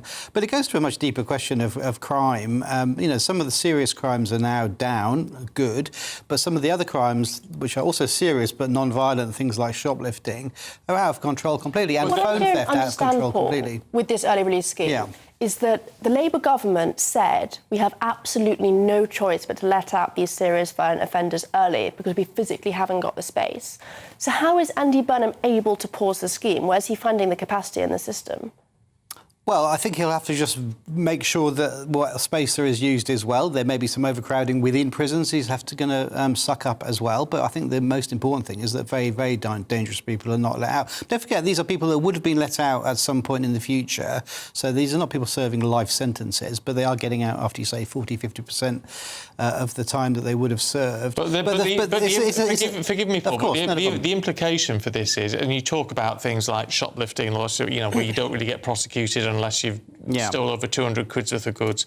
The argument here is to say, if someone, even with a more serious crime, sort of theft, burglary, whatever, who is sentenced to a couple of years in prison, is getting out after a number of months with a tag, where is the dissent, the incentive to say you need to keep on the straight and narrow? Because if you're just going to have 4 or 5 months in the nick, it's not the end of the world. Well, I'm pretty certain that 4 or 5 months in the nick is a pretty unpleasant experience. So I think that would deter a certain number of people. Well, the other issue, the other issue we do need to tackle though is reoffending. So we're letting people out even after the full term of their sentence, and then they're going back into a life of crime. So there needs to be punishment balance. It's worth noting that reoffending rates have increased post the early release scheme. So it would imply that early release has a negative correlation with people are breaching their licences and they're being put back into prison as a result of that. If you look at the NACRO figures, they're saying that we've created a bit of a revolving door. So that needs to be tackled too. But that's partly down the chronic underfunding of probation. Yeah, I would agree with that. And I think we do need to get back into the idea that there is rehabilitation, there is a certain amount of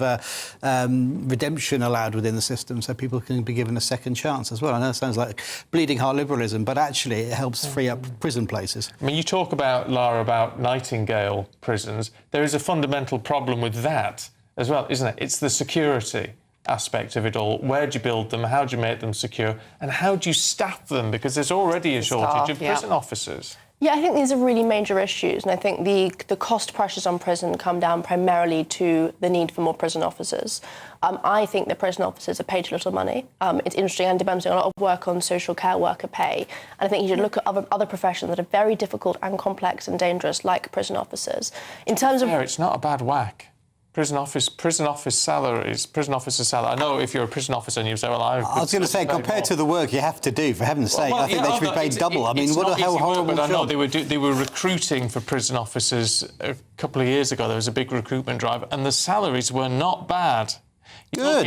Pay them more. Well, yeah, it's a terrible job. It is good. It is good that they're paid a decent amount of money.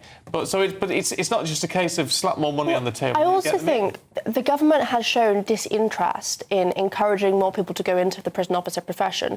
There was a wonderful scheme called Unlocked that encouraged university students to go and be prison officers, a bit like Teach First. And it lost its funding last year. And that seems to me to be the behaviour of a government that isn't interested in recruiting for this profession. I mean, well, that's a reasonable point. I mean, on Nightingales, though, a Nightingale hospital is one thing, but a Nightingale prison how would you secure that? How would it not just stop mass prison breakouts from happening from these flimsy well, you're making it sound things? like our current prisons are great. People are breaking out of our current prisons constantly. Well, I think I'd rather have a good, solid prisons. Victorian Pantechnicon prison than a sort of something. All of the research says that our Victorian prisons are the problem. They often have walls so soft a prisoner can sort of break them down if they want to. They've got very bad security. We actually are capable of doing good things in this country, and you can build a secure, good building within 2 years, which is what Labour have had. And I've seen no real ground broken on actually new prisons or on reopening Dartmoor prison. All right, you two. We've got to leave it there. Thank you for that. I mean, I've not seen any big reports of people breaking out of prisons. I've seen them walking out. This is walking out the front door, aren't they? God, they don't need to break out, do they? Just get let out. This is okay. Thank you both. Thank you. Good to see you. You're welcome. It gives you a lot to think about this morning, doesn't it? You can ponder it as you're in the car or on the train or whatever. So here's your traffic and travel update.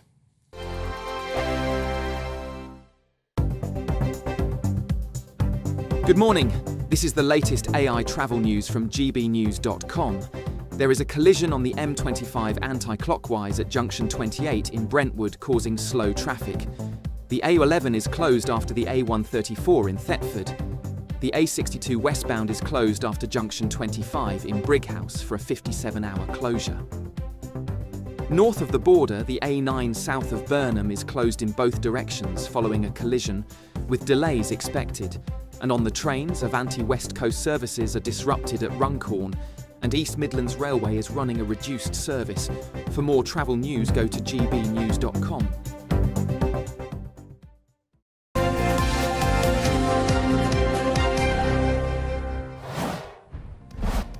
OK, yeah, welcome back. The live pictures on your screen now. Still to come, Spain has deployed their military after thousands of migrants stormed across from Morocco into its North African enclave of Ceuta, overwhelming border forces and leaving at least 18 people dead. That number's gone up significantly. It's doubled, It has. actually. It's doubled, actually, in the last hour. That's concerning, isn't it? Before all that, though, we're going to have all the sport, all this controversy surrounding FIFA at the moment. Aidan will have the details. Yes, indeed. Civil war in the football. Will the World Cup be sold off by FIFA? Not if UEFA have their way. We're joined by Nick Pisa. After the break, we'll see you in a few minutes. At GB News, we love to hear from you, our loyal community. So drop us a line at gbnews.com/yoursay. There you can talk to each other and also to the presenters live on air. gbnews.com/yoursay, because GB News is your channel, Britain's news channel. Bold. They are under no illusion. Ray. Are you a human trafficker? Boundless. I've had enough of the nonsense, and I'm not afraid to say it. Don't get this on the BBC. Every weeknight, I tear through the headlines. The smell of gasoline. Should we be worried about it? From Westminster madness to cultural war chaos. What I'm going to do now is they are throwing things out the car as we speak. Get ready, Britain. Here we go. Patrick Christie's tonight, weeknights from 9 p.m, only on GB News, Britain's news channel.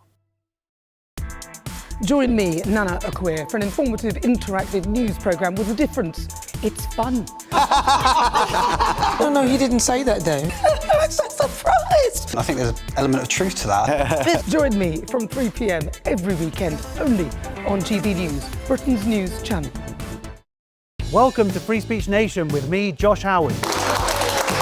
This is the show where each week we see what's happening in the world of culture, current affairs and politics. First we'll say, welcome to the UK. Oh, thank you. And we're not afraid to use our free speech so that you can use yours. It's not controversial in the slightest to anyone who hasn't lost their mind. Free Speech Nation, Sunday nights at 7 p.m. Only on GB News, the People's Channel, Britain's news channel.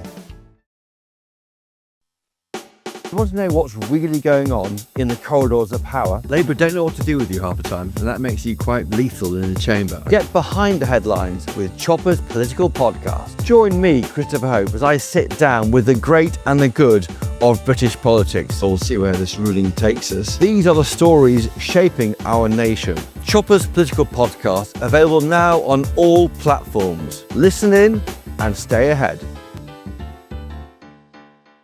As soon as it hits 11 and the headlines come in, Late Edition brings you the breaking news from all the front pages. because the news is going to happen. So get a head start today. Patrick Christie's Tonight, Late Edition. Alex Armstrong Tonight, Late Edition. From 11 o'clock every night. Only on GB News, the People's Channel, Britain's news channel. Hi, I'm Michelle Dewberry, and my show is your opportunity to cut through all the noise and dive in headfirst to some robust debates. Ideas clash. Situation, isn't it? No, Because the failure is you're deliberately avoiding my point. Nothing's held back, And if you think this is the end of it, wait for more. and we do not shy away from the difficult stuff. Sometimes I want to shake people and say, if only you understood. So join me on Jubes & Co weeknights at 6 p.m, only on GB News, Britain's news channel.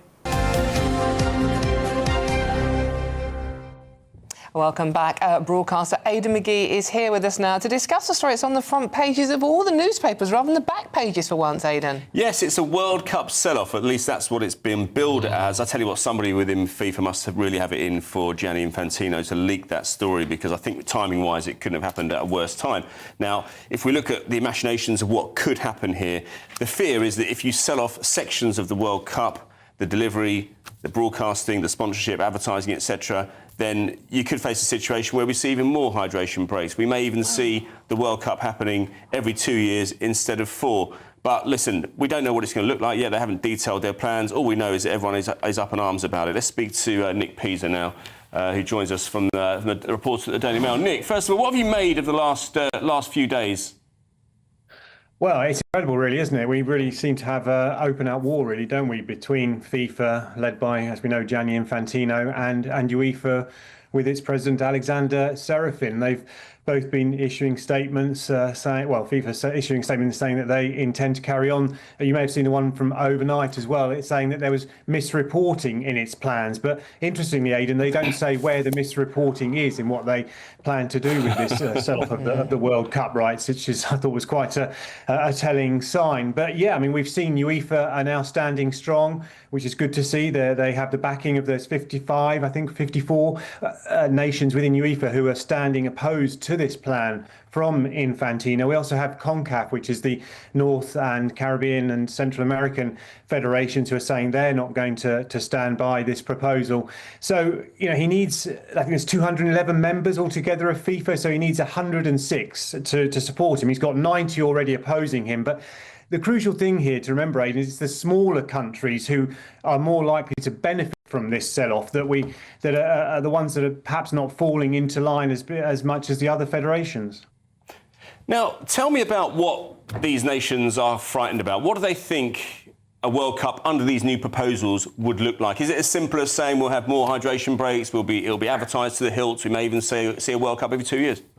Yeah, but in essence, yeah, basically that is it. It's just basically selling it off. We saw the controversy surrounding the World Cup that we've just had in the States as well, over ticket prices as well. I mean, absolutely extortionate prices for the tickets. You know, people paying $3,000, $4,000, $5,000 for a ticket to a game, which is way out of the means of the ordinary fan on the terrace, really, when you think about it as well. And the hydration breaks that you mentioned as well. I was just looking at some figures before we came on the air. That apparently for the TV companies was making them billions of pounds in advertising revenue. And it just, we saw, didn't we, Aidan? It just disrupted the flow of the game, dividing it up into quarters. It just really wasn't, it just, the game didn't flow. It really did have an effect on the impact of the game. But and apart from hydration breaks, we've mentioned the ticket prices, that it just feels like a complete sellout, really, to the money men, basically. And we all know that Infantino is obsessed with money.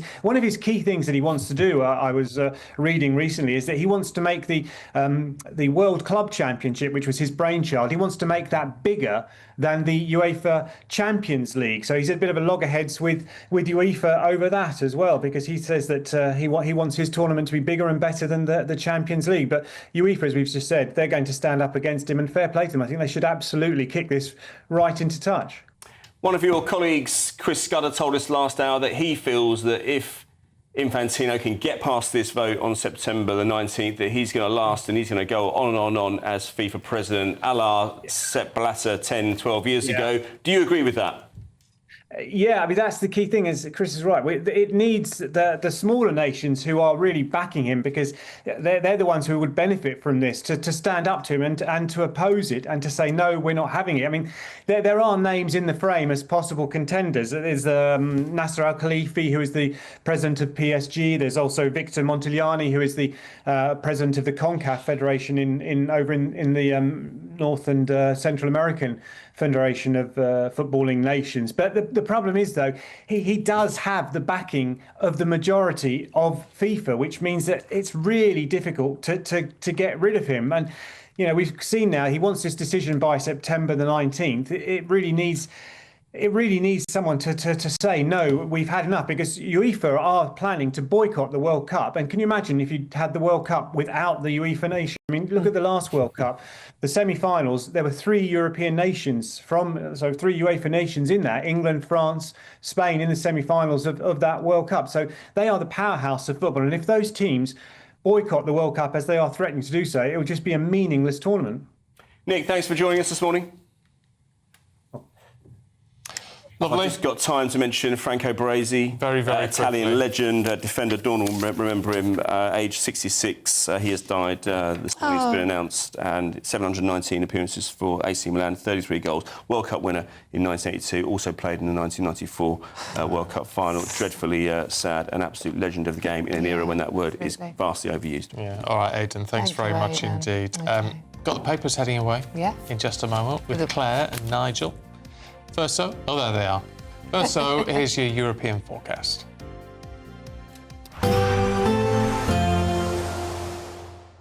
I hope we haven't forgotten anything. Travel insurance, I tick that box. Yeah, but remember what you forgot last year. All Clear Travel Insurance sponsors GB News Travel Destinations Forecast.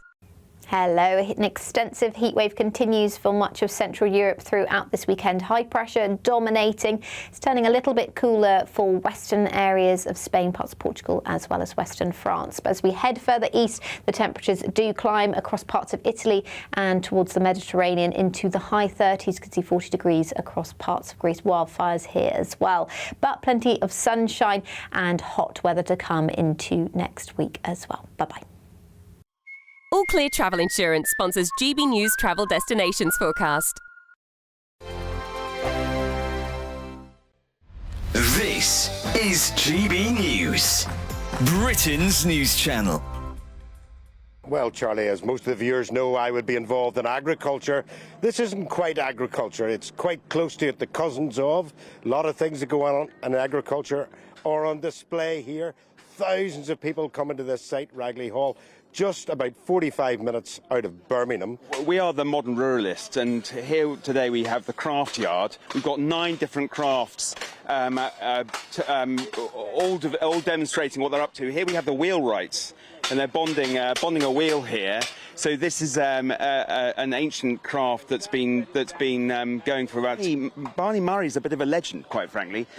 He's the national champion, master dry stone waller, comes from North Wales, and he's a bit of a Thor lookalike. So he's quite popular. GB News, the People's Channel. GB News Breakfast, every day from 6 a.m. Now, at 16 minutes past 8, the annual bike ride from Yorkshire to London is taking place today, aiming to honour the legacy of the Batley and Spen Labour MP Jo Cox, who was murdered by a far-right terrorist in June of 2016. Well, the bike ride aims to champion a cause she was passionate about, as this year marks the 10th anniversary of her tragic death. Kim, if we can just start with you, what is your sister's legacy? Well, there's so much that we've got to be proud of that's been done in Jo's name. It's just been 10 years since she was murdered, and what has kept us going as a family has been the way that so many amazing people, including people like this amazing man, have done things in Jo's name to show what our country is really about. And you've got all these amazing people today from all different backgrounds, all walks of life, celebrating the things that we have in common, not agreeing on everything. GB News, the People's Channel. Good afternoon, Britain. Weekdays from midday. It's a difficult question. Honestly, I don't think I would at this rate, because I think the government tracks, when we say we're fighting for Britain, what are we actually fighting for? The concept of Britain, I don't think exists anymore. When I look at Britain, when I go outside, it doesn't seem to be very British. And I think the core demographic of the people who would normally fight, these white working class boys who, you know, have been fighting for Britain, who we expect just to sacrifice their life in a fight, you know, they've been demonised for decades and decades by the government, by our education system, by the media. Economically, they've been disadvantaged. So why would we expect them to risk their lives when we've demonised them for so long and took them for granted for so long? And this concept of Britain fighting for the British government, you know, the British government has betrayed us. GB News, the People's Channel.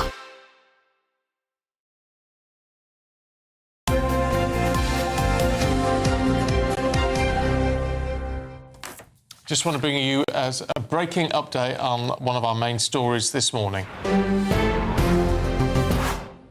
Well, the Spanish government now says that about 49,000 migrants stormed across from Morocco into its North African enclave of Ceuta, overwhelming border forces. There's now a death toll of 18 so far. Yes, many swam around coastal barriers while others poured through the land border, with the country's civil guard chief declaring that the border has totally collapsed.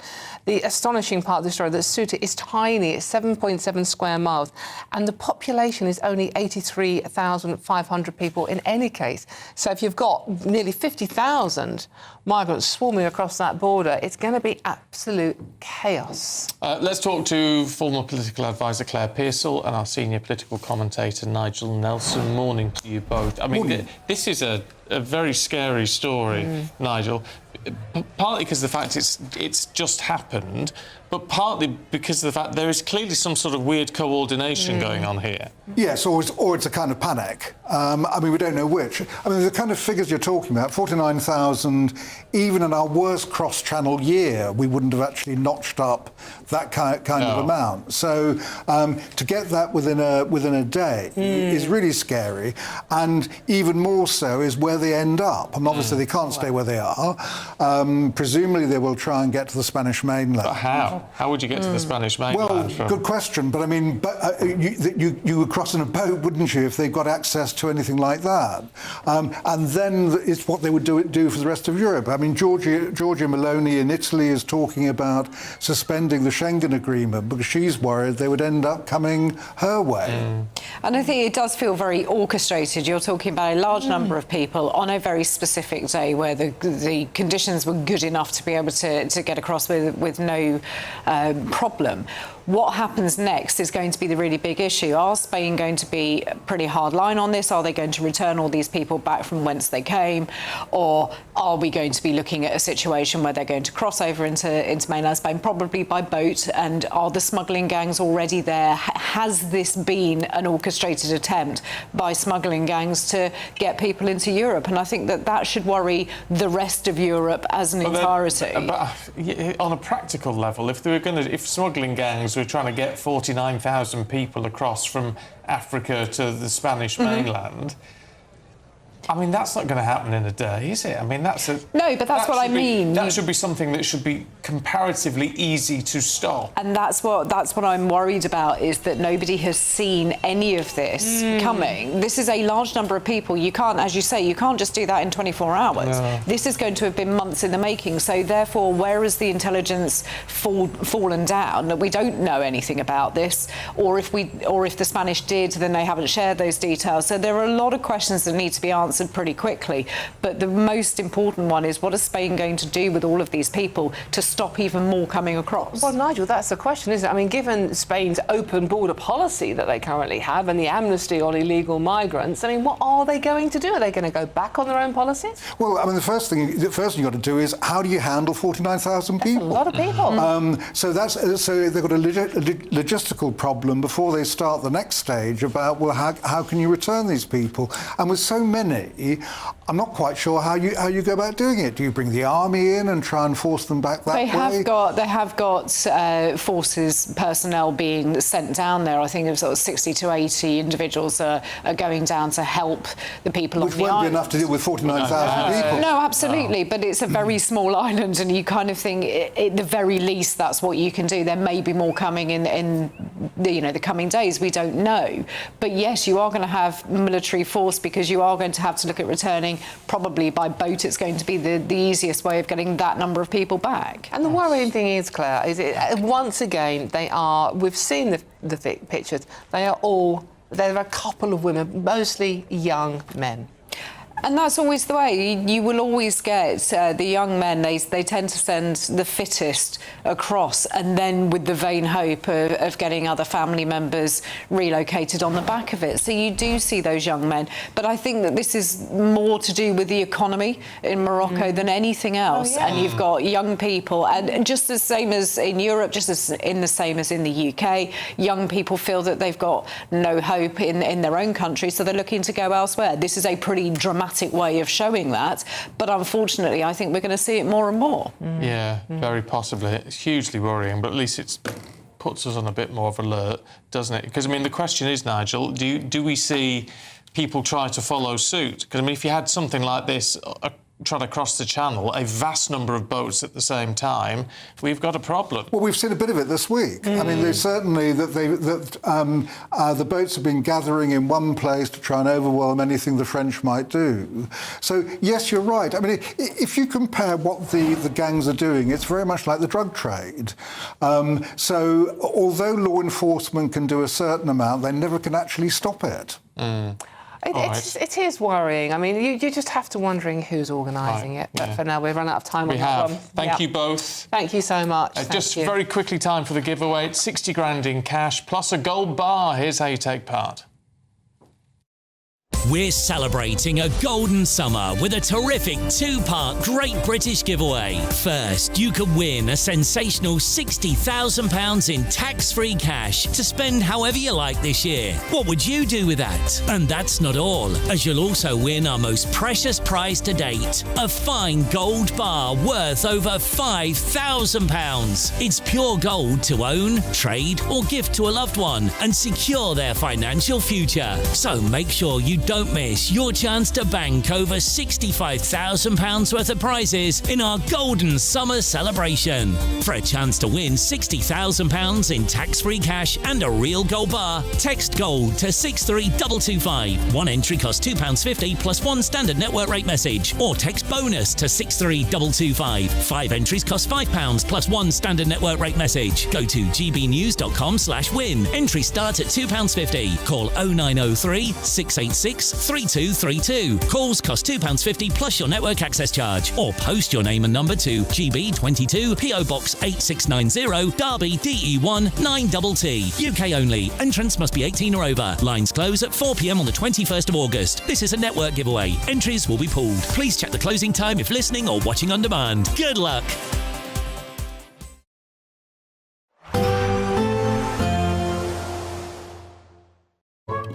Today's outlook: cool, calm and completely horizontal. Boxed Aircon sponsors the weather on GB News. Good morning, welcome to your latest GB News weather update, brought to you from the Met Office. A dry day to come for most of us, a few light showers across more northern areas, but for all of us it will be feeling cooler. Most notably across southern and eastern areas of England, where we have had a heat wave through this week. Temperatures will be below the heat wave threshold through today, but there will be quite a lot of sunshine, particularly through this afternoon for much of England and Wales. Further north, more in the way of cloud, a few showers coming and going, particularly across parts of Northern Ireland and northern and western Scotland. Quite strong winds up towards the Northern Isles as well. So we'll feel fresher here, temperatures in the mid to high teens, in the mid-20s as we head further south and east. So still a pretty warm day, high UV levels as well. Very little in the way of sunshine to end the day across parts of Scotland. A few breaks potentially across more eastern areas in the cloud, but for most of us it's going to be cloudy skies and showers here and there. They don't look particularly heavy. We have had some quite heavy showers earlier on this week. It does look a little bit late lighter than that. But we could see a few of these showers pushing into some western and northern areas of Wales. But for much of England and Wales, it's going to be a dry end to the week. Clear skies as we head into Saturday as well. So that will make for another quite fresh start on Saturday morning, particularly across England and Wales and more eastern areas of Scotland, northern England too. Further west, more in the way of cloud, and showers will continue to feed in from the north and west. Temperatures down in the low single figures. Rurally, many towns and cities just about 10 or 11 degrees to start the day on Saturday. So plenty of dry weather to come this weekend on both Saturday and Sunday, most notably across more southern and eastern areas. There's a risk of showers through much of the weekend, especially across parts of northern Scotland. But for most of us, it's going to be a dry one. As we head into next week, though, it does look a little bit wetter. And temperatures very similar on Saturday in the mid-20s further south, high teens further north. Bye-bye. Today's outlook: cool, calm and completely horizontal. Boxed Aircon sponsors the weather on GB News.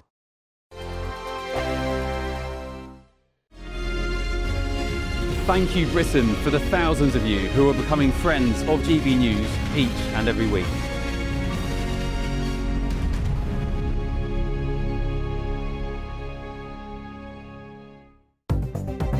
Good morning, this is the latest AI travel news from gbnews.com.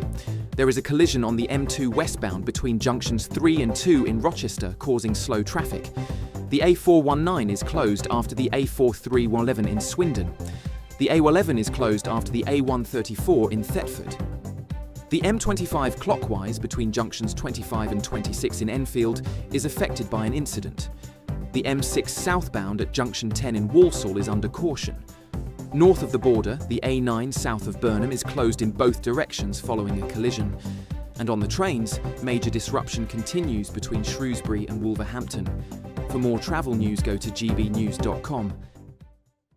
We're celebrating a golden summer with a terrific two-part Great British giveaway. First, you could win a sensational £60,000 in tax-free cash. And that's not all, as you'll also win our most precious prize to date, a fine gold bar worth over £5,000. For a chance to win, text GOLD to 63225. One entry costs £2.50 plus one standard network rate message. Or text BONUS to 63225. 5 entries cost £5 plus one standard network rate message. Go to gbnews.com/win. Entry start at £2.50. Call 0903 686 3232. Calls cost £2.50 plus your network access charge. Or post your name and number to GB22 PO Box 8690 Derby DE1 9TT. UK only. Entrance must be 18 or over. Lines close at 4 p.m. on the 21st of August. This is a network giveaway. Entries will be pulled. Please check the closing time if listening or watching on demand. Good luck. From the school run to the home run, watch a new show for all of Britain. He can say whatever he wants. A straight-talking show where all voices are heard. And, you know, when are we going to stop talking about smashing the gangs and actually do it? With the stories that matter from every part of our country. There's a bit of a crash landing there for your Chancellor. Bold, fearless and standing up for you. That's me, Martin Daubney, 3 p.m. till 6 p.m, weekdays, here only on GB News. The People's Channel, Britain's news channel. Bold. They are under no illusion. Ray, are you a human trafficker? Boundless. I've had enough of the nonsense, and I'm not afraid to say it. Don't get this on the BBC. Every weeknight, I tear through the headlines. The smell of gasoline. Should we be worried about it? From Westminster madness to cultural war chaos. What I'm going to do now, they are throwing things out the car as we speak. Get ready, Britain. Here we go. Patrick Christie tonight, weeknights from 9 p.m, only on GB News, Britain's news channel.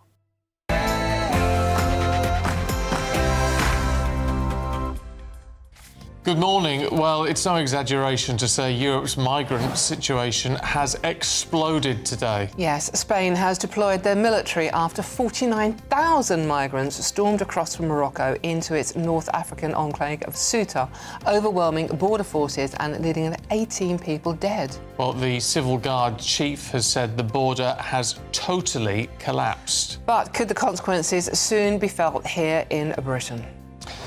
A drought is declared across the whole of Wales as firefighters battle wildfires across the UK. Here on these cliffs, fire crews have been battling one of Suffolk's most serious and severe wildfires in recent years. And this is the landscape that, after weeks of dry weather, can so easily burn when a fire takes hold. For now, it looks to be stabilising, but the land will take up to 25 years to recover. We'll be live with the link. And devolution revolution. The Prime Minister will unveil major new devolution powers in an effort to hand power back to the regions. But how will it work? And will it work? Shadow Business Secretary Andrew Griffith joined us earlier. All I think we're going to hear about today is the government's desire to see more money being spent. They're not going to talk, as in any of their announcements since they've come to power, about how that is going to be paid for.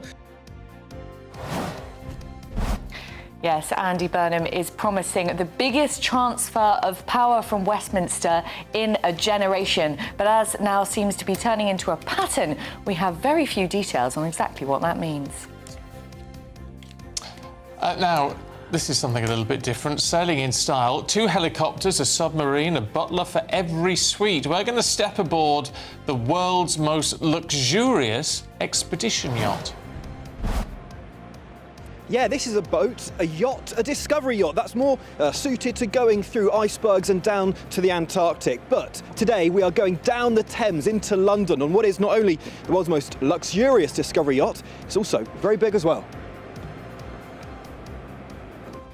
Good morning. It's a bit of a murky start across southeastern areas. Plenty of sunshine to come, though, for many areas this afternoon. A few showers here and there. I'll have all the details for you a little later on.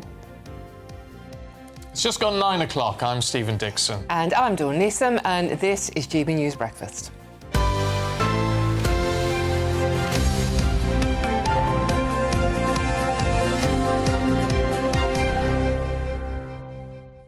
Right, let's kick off with some government stuff, should we? Let's go to Sheffield and talk to the First Secretary of State, Louise Hay. Good morning to you. We appreciate your time. There's lots to crack on with. So let's start with these devolution plans.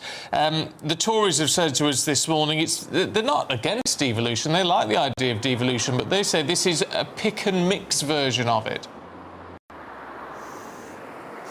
Well, the picture of devolution across England has been far too unequal for too long. We've had certain areas of the country, like Greater Manchester, like South Yorkshire, where I am and I'm from today, enjoy powers and resources that have enabled investment in their local area. We've taken the tram back under public control here in Sheffield, which has created 5% additional revenue and numbers of passengers, really improving people's lives, additional investment in public services. But half the country does not enjoy those powers and resources. They don't have what's known as strategic authorities where they can be held. Today's announcement will set out a roadmap for every area of England to be covered by strategic authorities so they can hold powers to invest in their local economy, bring together their public services, take decisions closer to their communities and deliver jobs and growth for their local area. That is not currently the case for half the country, and that's exactly what the Prime Minister's ambition has set out today, is to drive growth into every postcode. So, Louise, where there isn't a mayor in the area, so this power will be then given to the local councils, will it? Is that how this is going to work? So what we want to see by the end of 2027 is a path for every area of the country to be covered by a strategic authority. That means local councils coming together to form this combined authority. Here in South Yorkshire, it meant Sheffield, Barnsley, Doncaster and Rotherham coming together to be a regional power so that they can oversee an economic approach and a strategic approach to investing in jobs, growth and bringing together public services so that they can really deliver better for local areas. The plans today will mean that those authorities can retain a portion of their income tax and business rates and then reinvest that in their local areas so they can benefit from the success of their own growth strategies. We see it work really, really well across Europe. I was in Lyon not so long ago, a relatively small city compared to some of ours that don't enjoy the kind of integrated transport networks, the tap on, tap off, that a small city like Lyon in France does. And that is because it's allowed to retain some of its tax revenue and keep on reinvesting it in its communities. And it creates this really virtuous circle for the area. OK. It's a complex issue, and I know we're going to be studying it a lot over the coming sort of weeks and months, really. Talking of spending money, though, can I ask you, Louise, here, what did you make of the announcement yesterday of this 8.4 billion being spent to really get our Dreadnought class of Trident submarines up and running? Obviously, the Prime Minister was in Barrow-in-Furness yesterday. Do you support that? Well, clearly, the first duty of any government is the security of its citizens, and there is no question about the government's commitment to the nuclear deterrent. Absolutely welcome the announcement yesterday that wasn't just that investment, but to make sure that it was investing in UK jobs and UK apprenticeships. The investment in Barrow over many years has created a thriving community and made sure that the supply chain is really protected here.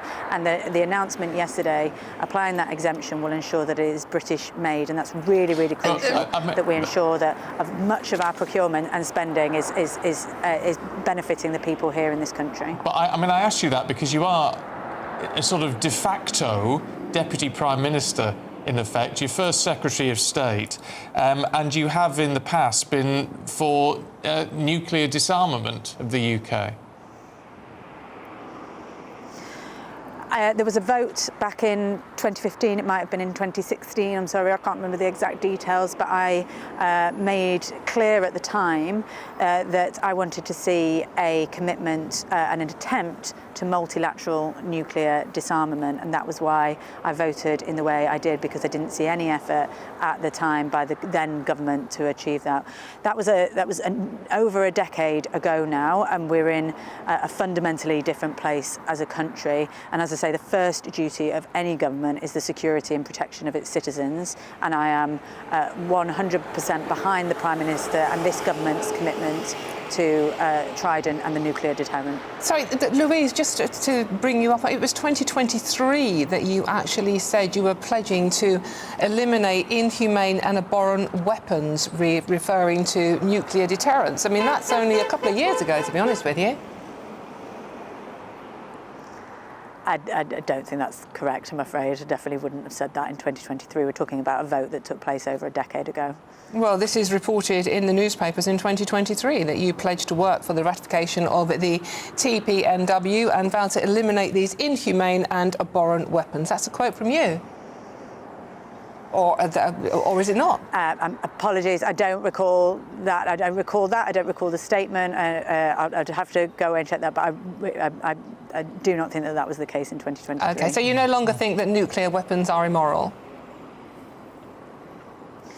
I absolutely stand full square behind the commitment to renew Trident and the nuclear deterrent. They are clearly essential with the threats that the country and indeed the world over face.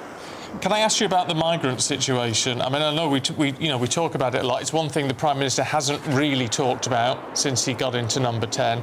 He's going to have to talk about it, isn't he? I mean, this situation in Ceuta, this Spanish enclave, 49,000 people from Morocco have crashed through the borders there. Now, 49,000 into an area with a population of only 80,000.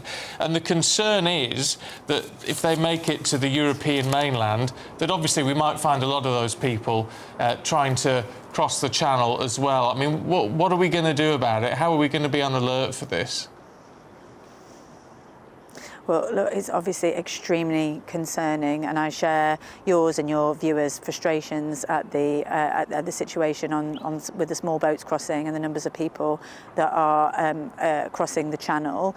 The Home Secretary has made extraordinary inroads into tackling this issue. 46,000 small boats crossings prevented in the last 2 years, and the asylum backlog reduced by 50%, which has been an incredible pull factor on the numbers of people coming over. It is is a terrible situation for the country because, as I say, the first duty of any government is to protect the security of its citizens, and that means protecting its borders.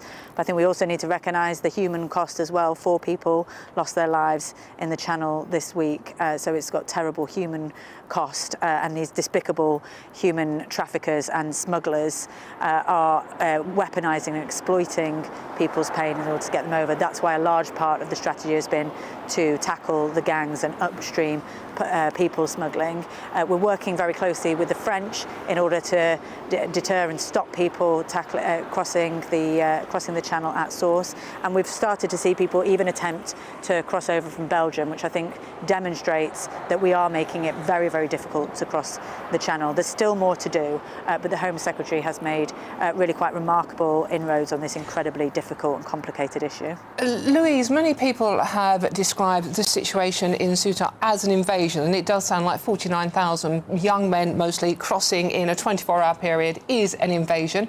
We saw a coordinated attempt of young men coming over in the boats from Belgium down the French coast into the UK. Is invasion an accurate way to describe what's happening? No, I wouldn't use language like that. It's obviously extremely concerning, and I understand your viewers' understandable anxieties about people crossing into this country illegally. It's not acceptable to cross over our borders illegally, and we will ensure that we do everything we can to stop them attempting to leave Belgium and France in the first place. But we need to make sure that is done properly in coordination with other authorities, and that it's done as swiftly as possible. And as I say, the Home Secretary has made remarkable inroads if you compare it to the situation that we inherited in 2024. Tens of thousands of small boat crossings prevented, but we absolutely accept that there is more to do. Yeah, but it's interesting that the Home Secretary has been left in place in this new cabinet, and that suggests something about the Prime Minister's intent. But the fact that the Prime Minister hasn't yet really spoken about this, I know he might say he's got other priorities, all these other schemes he's wanted to launch and get some new and fresh ideas out there. We can understand that as a strategy, but this is a major concern, as you point out, for an awful lot of people in this country. When is he going to address it? Well, he's spoken about it on multiple occasions just this week in broadcast interviews, and he's absolutely supported the Home Secretary's policies and efforts to tackle this issue. And you're absolutely right, the Home Secretary has remained in place because she has been doing an incredible job on tackling this very complicated issue that, frankly, previous administrations and successive Conservative governments totally failed to address. So the Prime Minister has spoken about it on a number of occasions and will be supporting the Home Secretary as she continues in her endeavours to tackle this issue and to stop the small boats crossing the Channel. Louise, given the situation we have seen on the Spanish border, can we really expect our Prime Minister... I mean, it is an invasion. I don't know what word would you choose, by the way, to describe it, what's happened, out of interest? I mean, it's obviously extremely concerning. I don't know that there is a word that you'd use to describe that, but I don't think that is helpful. It's not an invading nation or force. It's, you know, a lot of people crossing over a border, attempting to enter another country, and we need to stop those people entering our country illegally. And that's what we have to do. We have to make sure that we're engaging in policies that actually tackle the issue. And I don't think necessarily rhetoric helps tackle the issue. It's policies, it's working with the French, and it's Shabana Mahmood rolling her sleeves up, as she has done every day for the last few months and years, to tackle this problem, and she's been successful. Sorry, Louise, we're running out of so. time. Just very quickly, talking of the French, you mentioned the French there. We've given them close on £1 billion to stop this happening. Are we going to ask for our money back? Well, it's working, isn't it? 46,000 small boats crossings prevented over the last couple of years. As I say, we're not complacent. We know there's more to do. It's extremely frustrating to see more coming over the Channel, but it is improving the situation. The numbers are down significantly, 40% from last year. That's a remarkable achievement when you think about what we inherited. So it is all going in the right direction. There's still a lot more to do. It's extremely frustrating, but the policies are right and they need to be pursued. Secretary of State, we do appreciate you coming on GB News. I hope it's not been too frightening an experience. Wes Street greeting comes on regularly, as you know. Will you encourage your colleagues to come on? Because some of them, as you may be aware, are reluctant to appear on this breakfast show to chat to us very nice people and our audience. I think you're perfectly charming. I've been on GB News plenty of times. I have no qualms at all about joining you. Oh, well, pass the word around, if you would. That would be appreciated. We do appreciate your time. Thank you. Thank you very much, Louise. Thank you. Thank you. I mean, my big concern about Spain at the moment and Ceuta and those 49,000 people is what happens next. I don't know how they get to the Spanish mainland, which may be a benefit, but if they do, or a large proportion of them do, what then happens? That's the $64,000 question, isn't it? How many of them will try to come to the UK? Well, given the Spanish government have announced that amnesty on illegal migrants, are they going to go back? But it was only illegal migrants. It was the ones that were there. They were there already. It was 1 million of them. Yeah. But nevertheless, this is... I mean, it's 49,000 in a day. Yeah, in a population of 83,000. It's astonishing. And again, the other big story of the day, obviously, is the wildfires that are burning in Suffolk at the moment. And we're quite close to Britain's biggest nuclear power station. Firefighters there have said it is stabilising. So let's go to Suffolk now and speak to GB News presenter Sam Francis to find out exactly how stable the situation is. Sam, what's happening?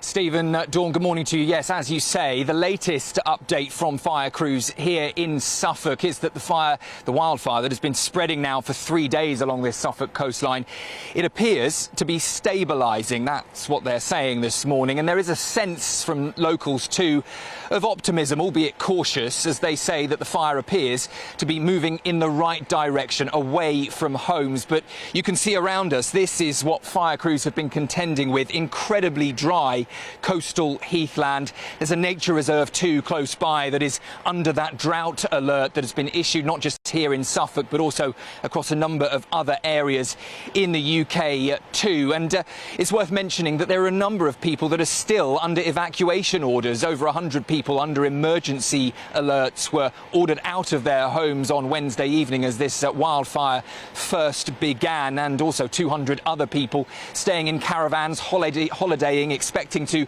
have an enjoyable time in the sunshine this summer, were all moved into local areas, some taken in by neighbours in villages nearby and given food and shelter as they're effectively homeless until they're given permission to return.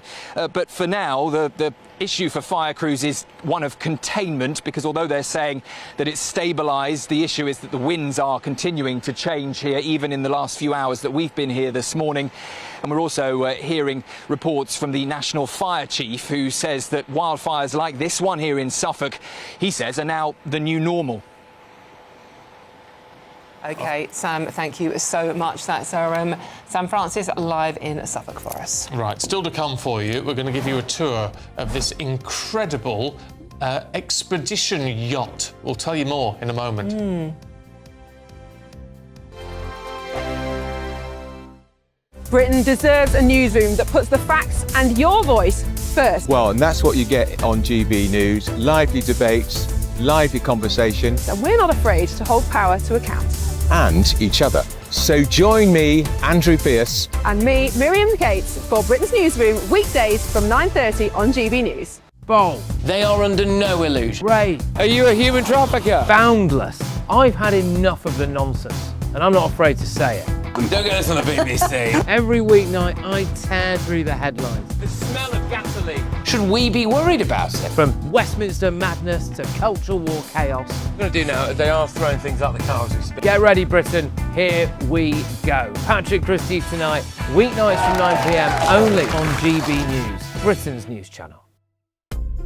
Britain is not just a geographical expression. We are a people bound together by history and culture that are distinctively British. Join me to celebrate our music, theatre, artworks and literature, which we can explore and enjoy together. Everybody's welcome.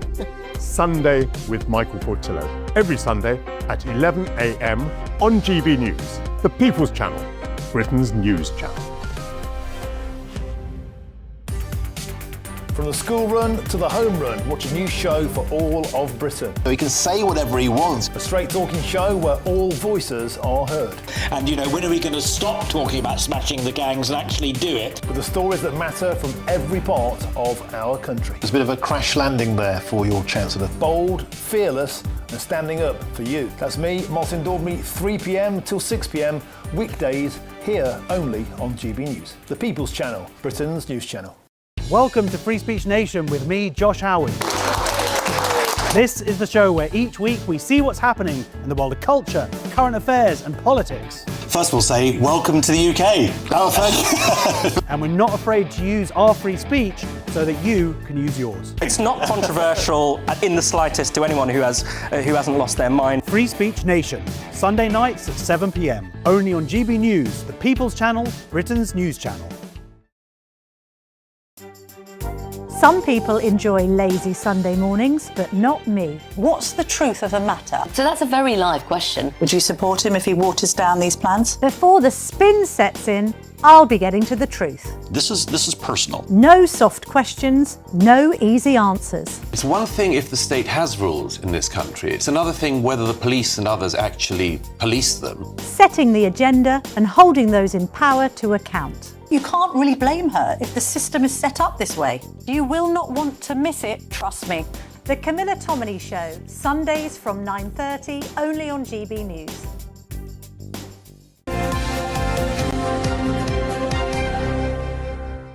Now, the world's most luxurious expedition yacht has docked in London. It's the Scenic Eclipse 2, and it's the ultra-luxury 6-star, Discovery yacht. And it's originally set sail from Cornwall and will make its final journey to Greenwich before departing for Hamburg. How very fancy. It's built for expeditions to Antarctica and the Arctic, one of only 2 yachts in the world fitted with 2 helicopters and a submersible. So, obviously, Stephen and I aren't off to explore it. No. But Will Godley is now joining us live from Tilbury Docks, where he's been on the boat. Will? Well, very good morning. Yeah, lots of toys for me to play with today. This is Tilbury Dock and this is the Scenic Eclipse 2. This is one of the world's most luxurious expedition yachts. It's more suited for going around the Antarctic, breaking through icebergs in the Arctic and visiting penguins on remote islands. But today, the adventure we're going on is a little bit different. This is the first time the boat's ever come to London, and we are going to be sailing through the River Thames. And the man tasked with that, well, rather challenging job, I suppose, is Captain Torry. Thanks for joining us on GB News. Yeah. What are some of the challenges of navigating this big yacht through the Thames? Yeah, she's 168 meters long, so it's quite challenging going up the river, but we have pilots and also tugs. So when we get up to Greenwich today, we just turn around and we will be moored in the buoys. We're looking forward to it. And you're the captain of this boat. What's your favourite thing about captaining an amazing vessel like this? Like you said, going to the Arctic and also down to the Arctic, because we are a 6-star luxury yacht, discovery yacht, travelling all over the world. And you've also got a submarine, you've got helicopters. Correct. Are you going to be getting any of them out in London today? No, we are not allowed to fly in London because of the airfield restrictions. So, and submarine, no, we cannot use it. And why London? Why have you chosen to come to the UK rather than the Antarctic? Well, like I said, we're traveling all over the world, so we're giving the guests the best experience, also discovery modes, and also cruising in this nice port. And we've been calling this the world's most luxurious discovery yacht. What makes it so luxurious, and what makes this a discovery yacht? We only have like 200 guests on board, and they're so spacious, and we have 10 different dining options, restaurants on board, and big suites. Everything is bigger than the rest of the fleet. And how many captains are there who are in charge of this boat? Only me, yeah. And of course I have a staff captain on board. So only like 2 captains. Wow, so it's a big challenge for you. How much would a ticket set you back? Oh, no, definitely. I love coming here to London. It's just amazing. And the price of getting on board? Oh, well, you have to check the internet. The price I have no clue about. Well, you don't have to pay, but I'm hoping we don't either. Do we have permission to come on board today? Oh, yeah, please. Yeah. Amazing. All the way to Greenwich. Amazing. Captain Torrey, thanks for joining us on GB News. So, there we go. We've got the invite. I'm going to be going on board all the way down the River Thames today on what is the world's most luxurious discovery yacht. Lovely. We'll enjoy. Yeah, no, try not to enjoy yourself too much, Will. Yeah. I don't know what the ticket price for that We're would be. Googling that as we speak, aren't we? I'm trying to. You're booking us a pair of Nothing's tickets. coming up. I mean, it's going to be tens and tens of thousands of pounds. I'd love to go to the Antarctic, though. Would you on that? Yeah, definitely on that. Oh, yes, come on. You have to sell your house to do it, I should think. It's for rich people. I'd throw the husband in for that, to be honest with you.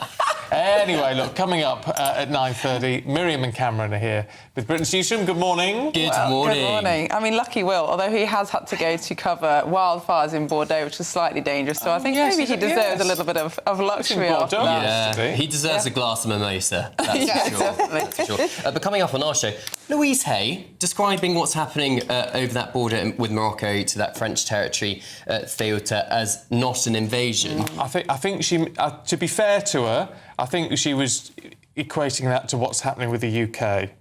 So I think she wasn't saying that was it. I think she was sort of saying, well, we're not having... Because she then kept referring back to Shabana Mahmood. So I think that's what she was saying. Was that what I mean, do you have to put a numerical definition on invasion? I mean, it's an unwanted, possibly coordinated... To be fair to her, she did actually refer to the Spanish one as not an invasion as well. But hey. Yeah, a large unwanted crowd, according to the Cambridge Dictionary. I mean, what the invasion is. It is terrifying for the people in those towns, but also what does it mean for the wider EU and Britain, of course, with free movement? How soon will some of those people get across to the Spanish mainland? Well, I just wonder with that, how do 49,000 people cross to the mainland? They won't all at once, but of course on 15th of July, so only 2 weeks ago, Gibraltar joined Schengen. No border checks. So that's significant for the people of Gibraltar as well. So lots coming up on that. Also, we're going to be looking at pickpockets. What could vigilantes be doing in London? Yes, and the latest on the wildfires in Suffolk. All of that coming up from 9:30.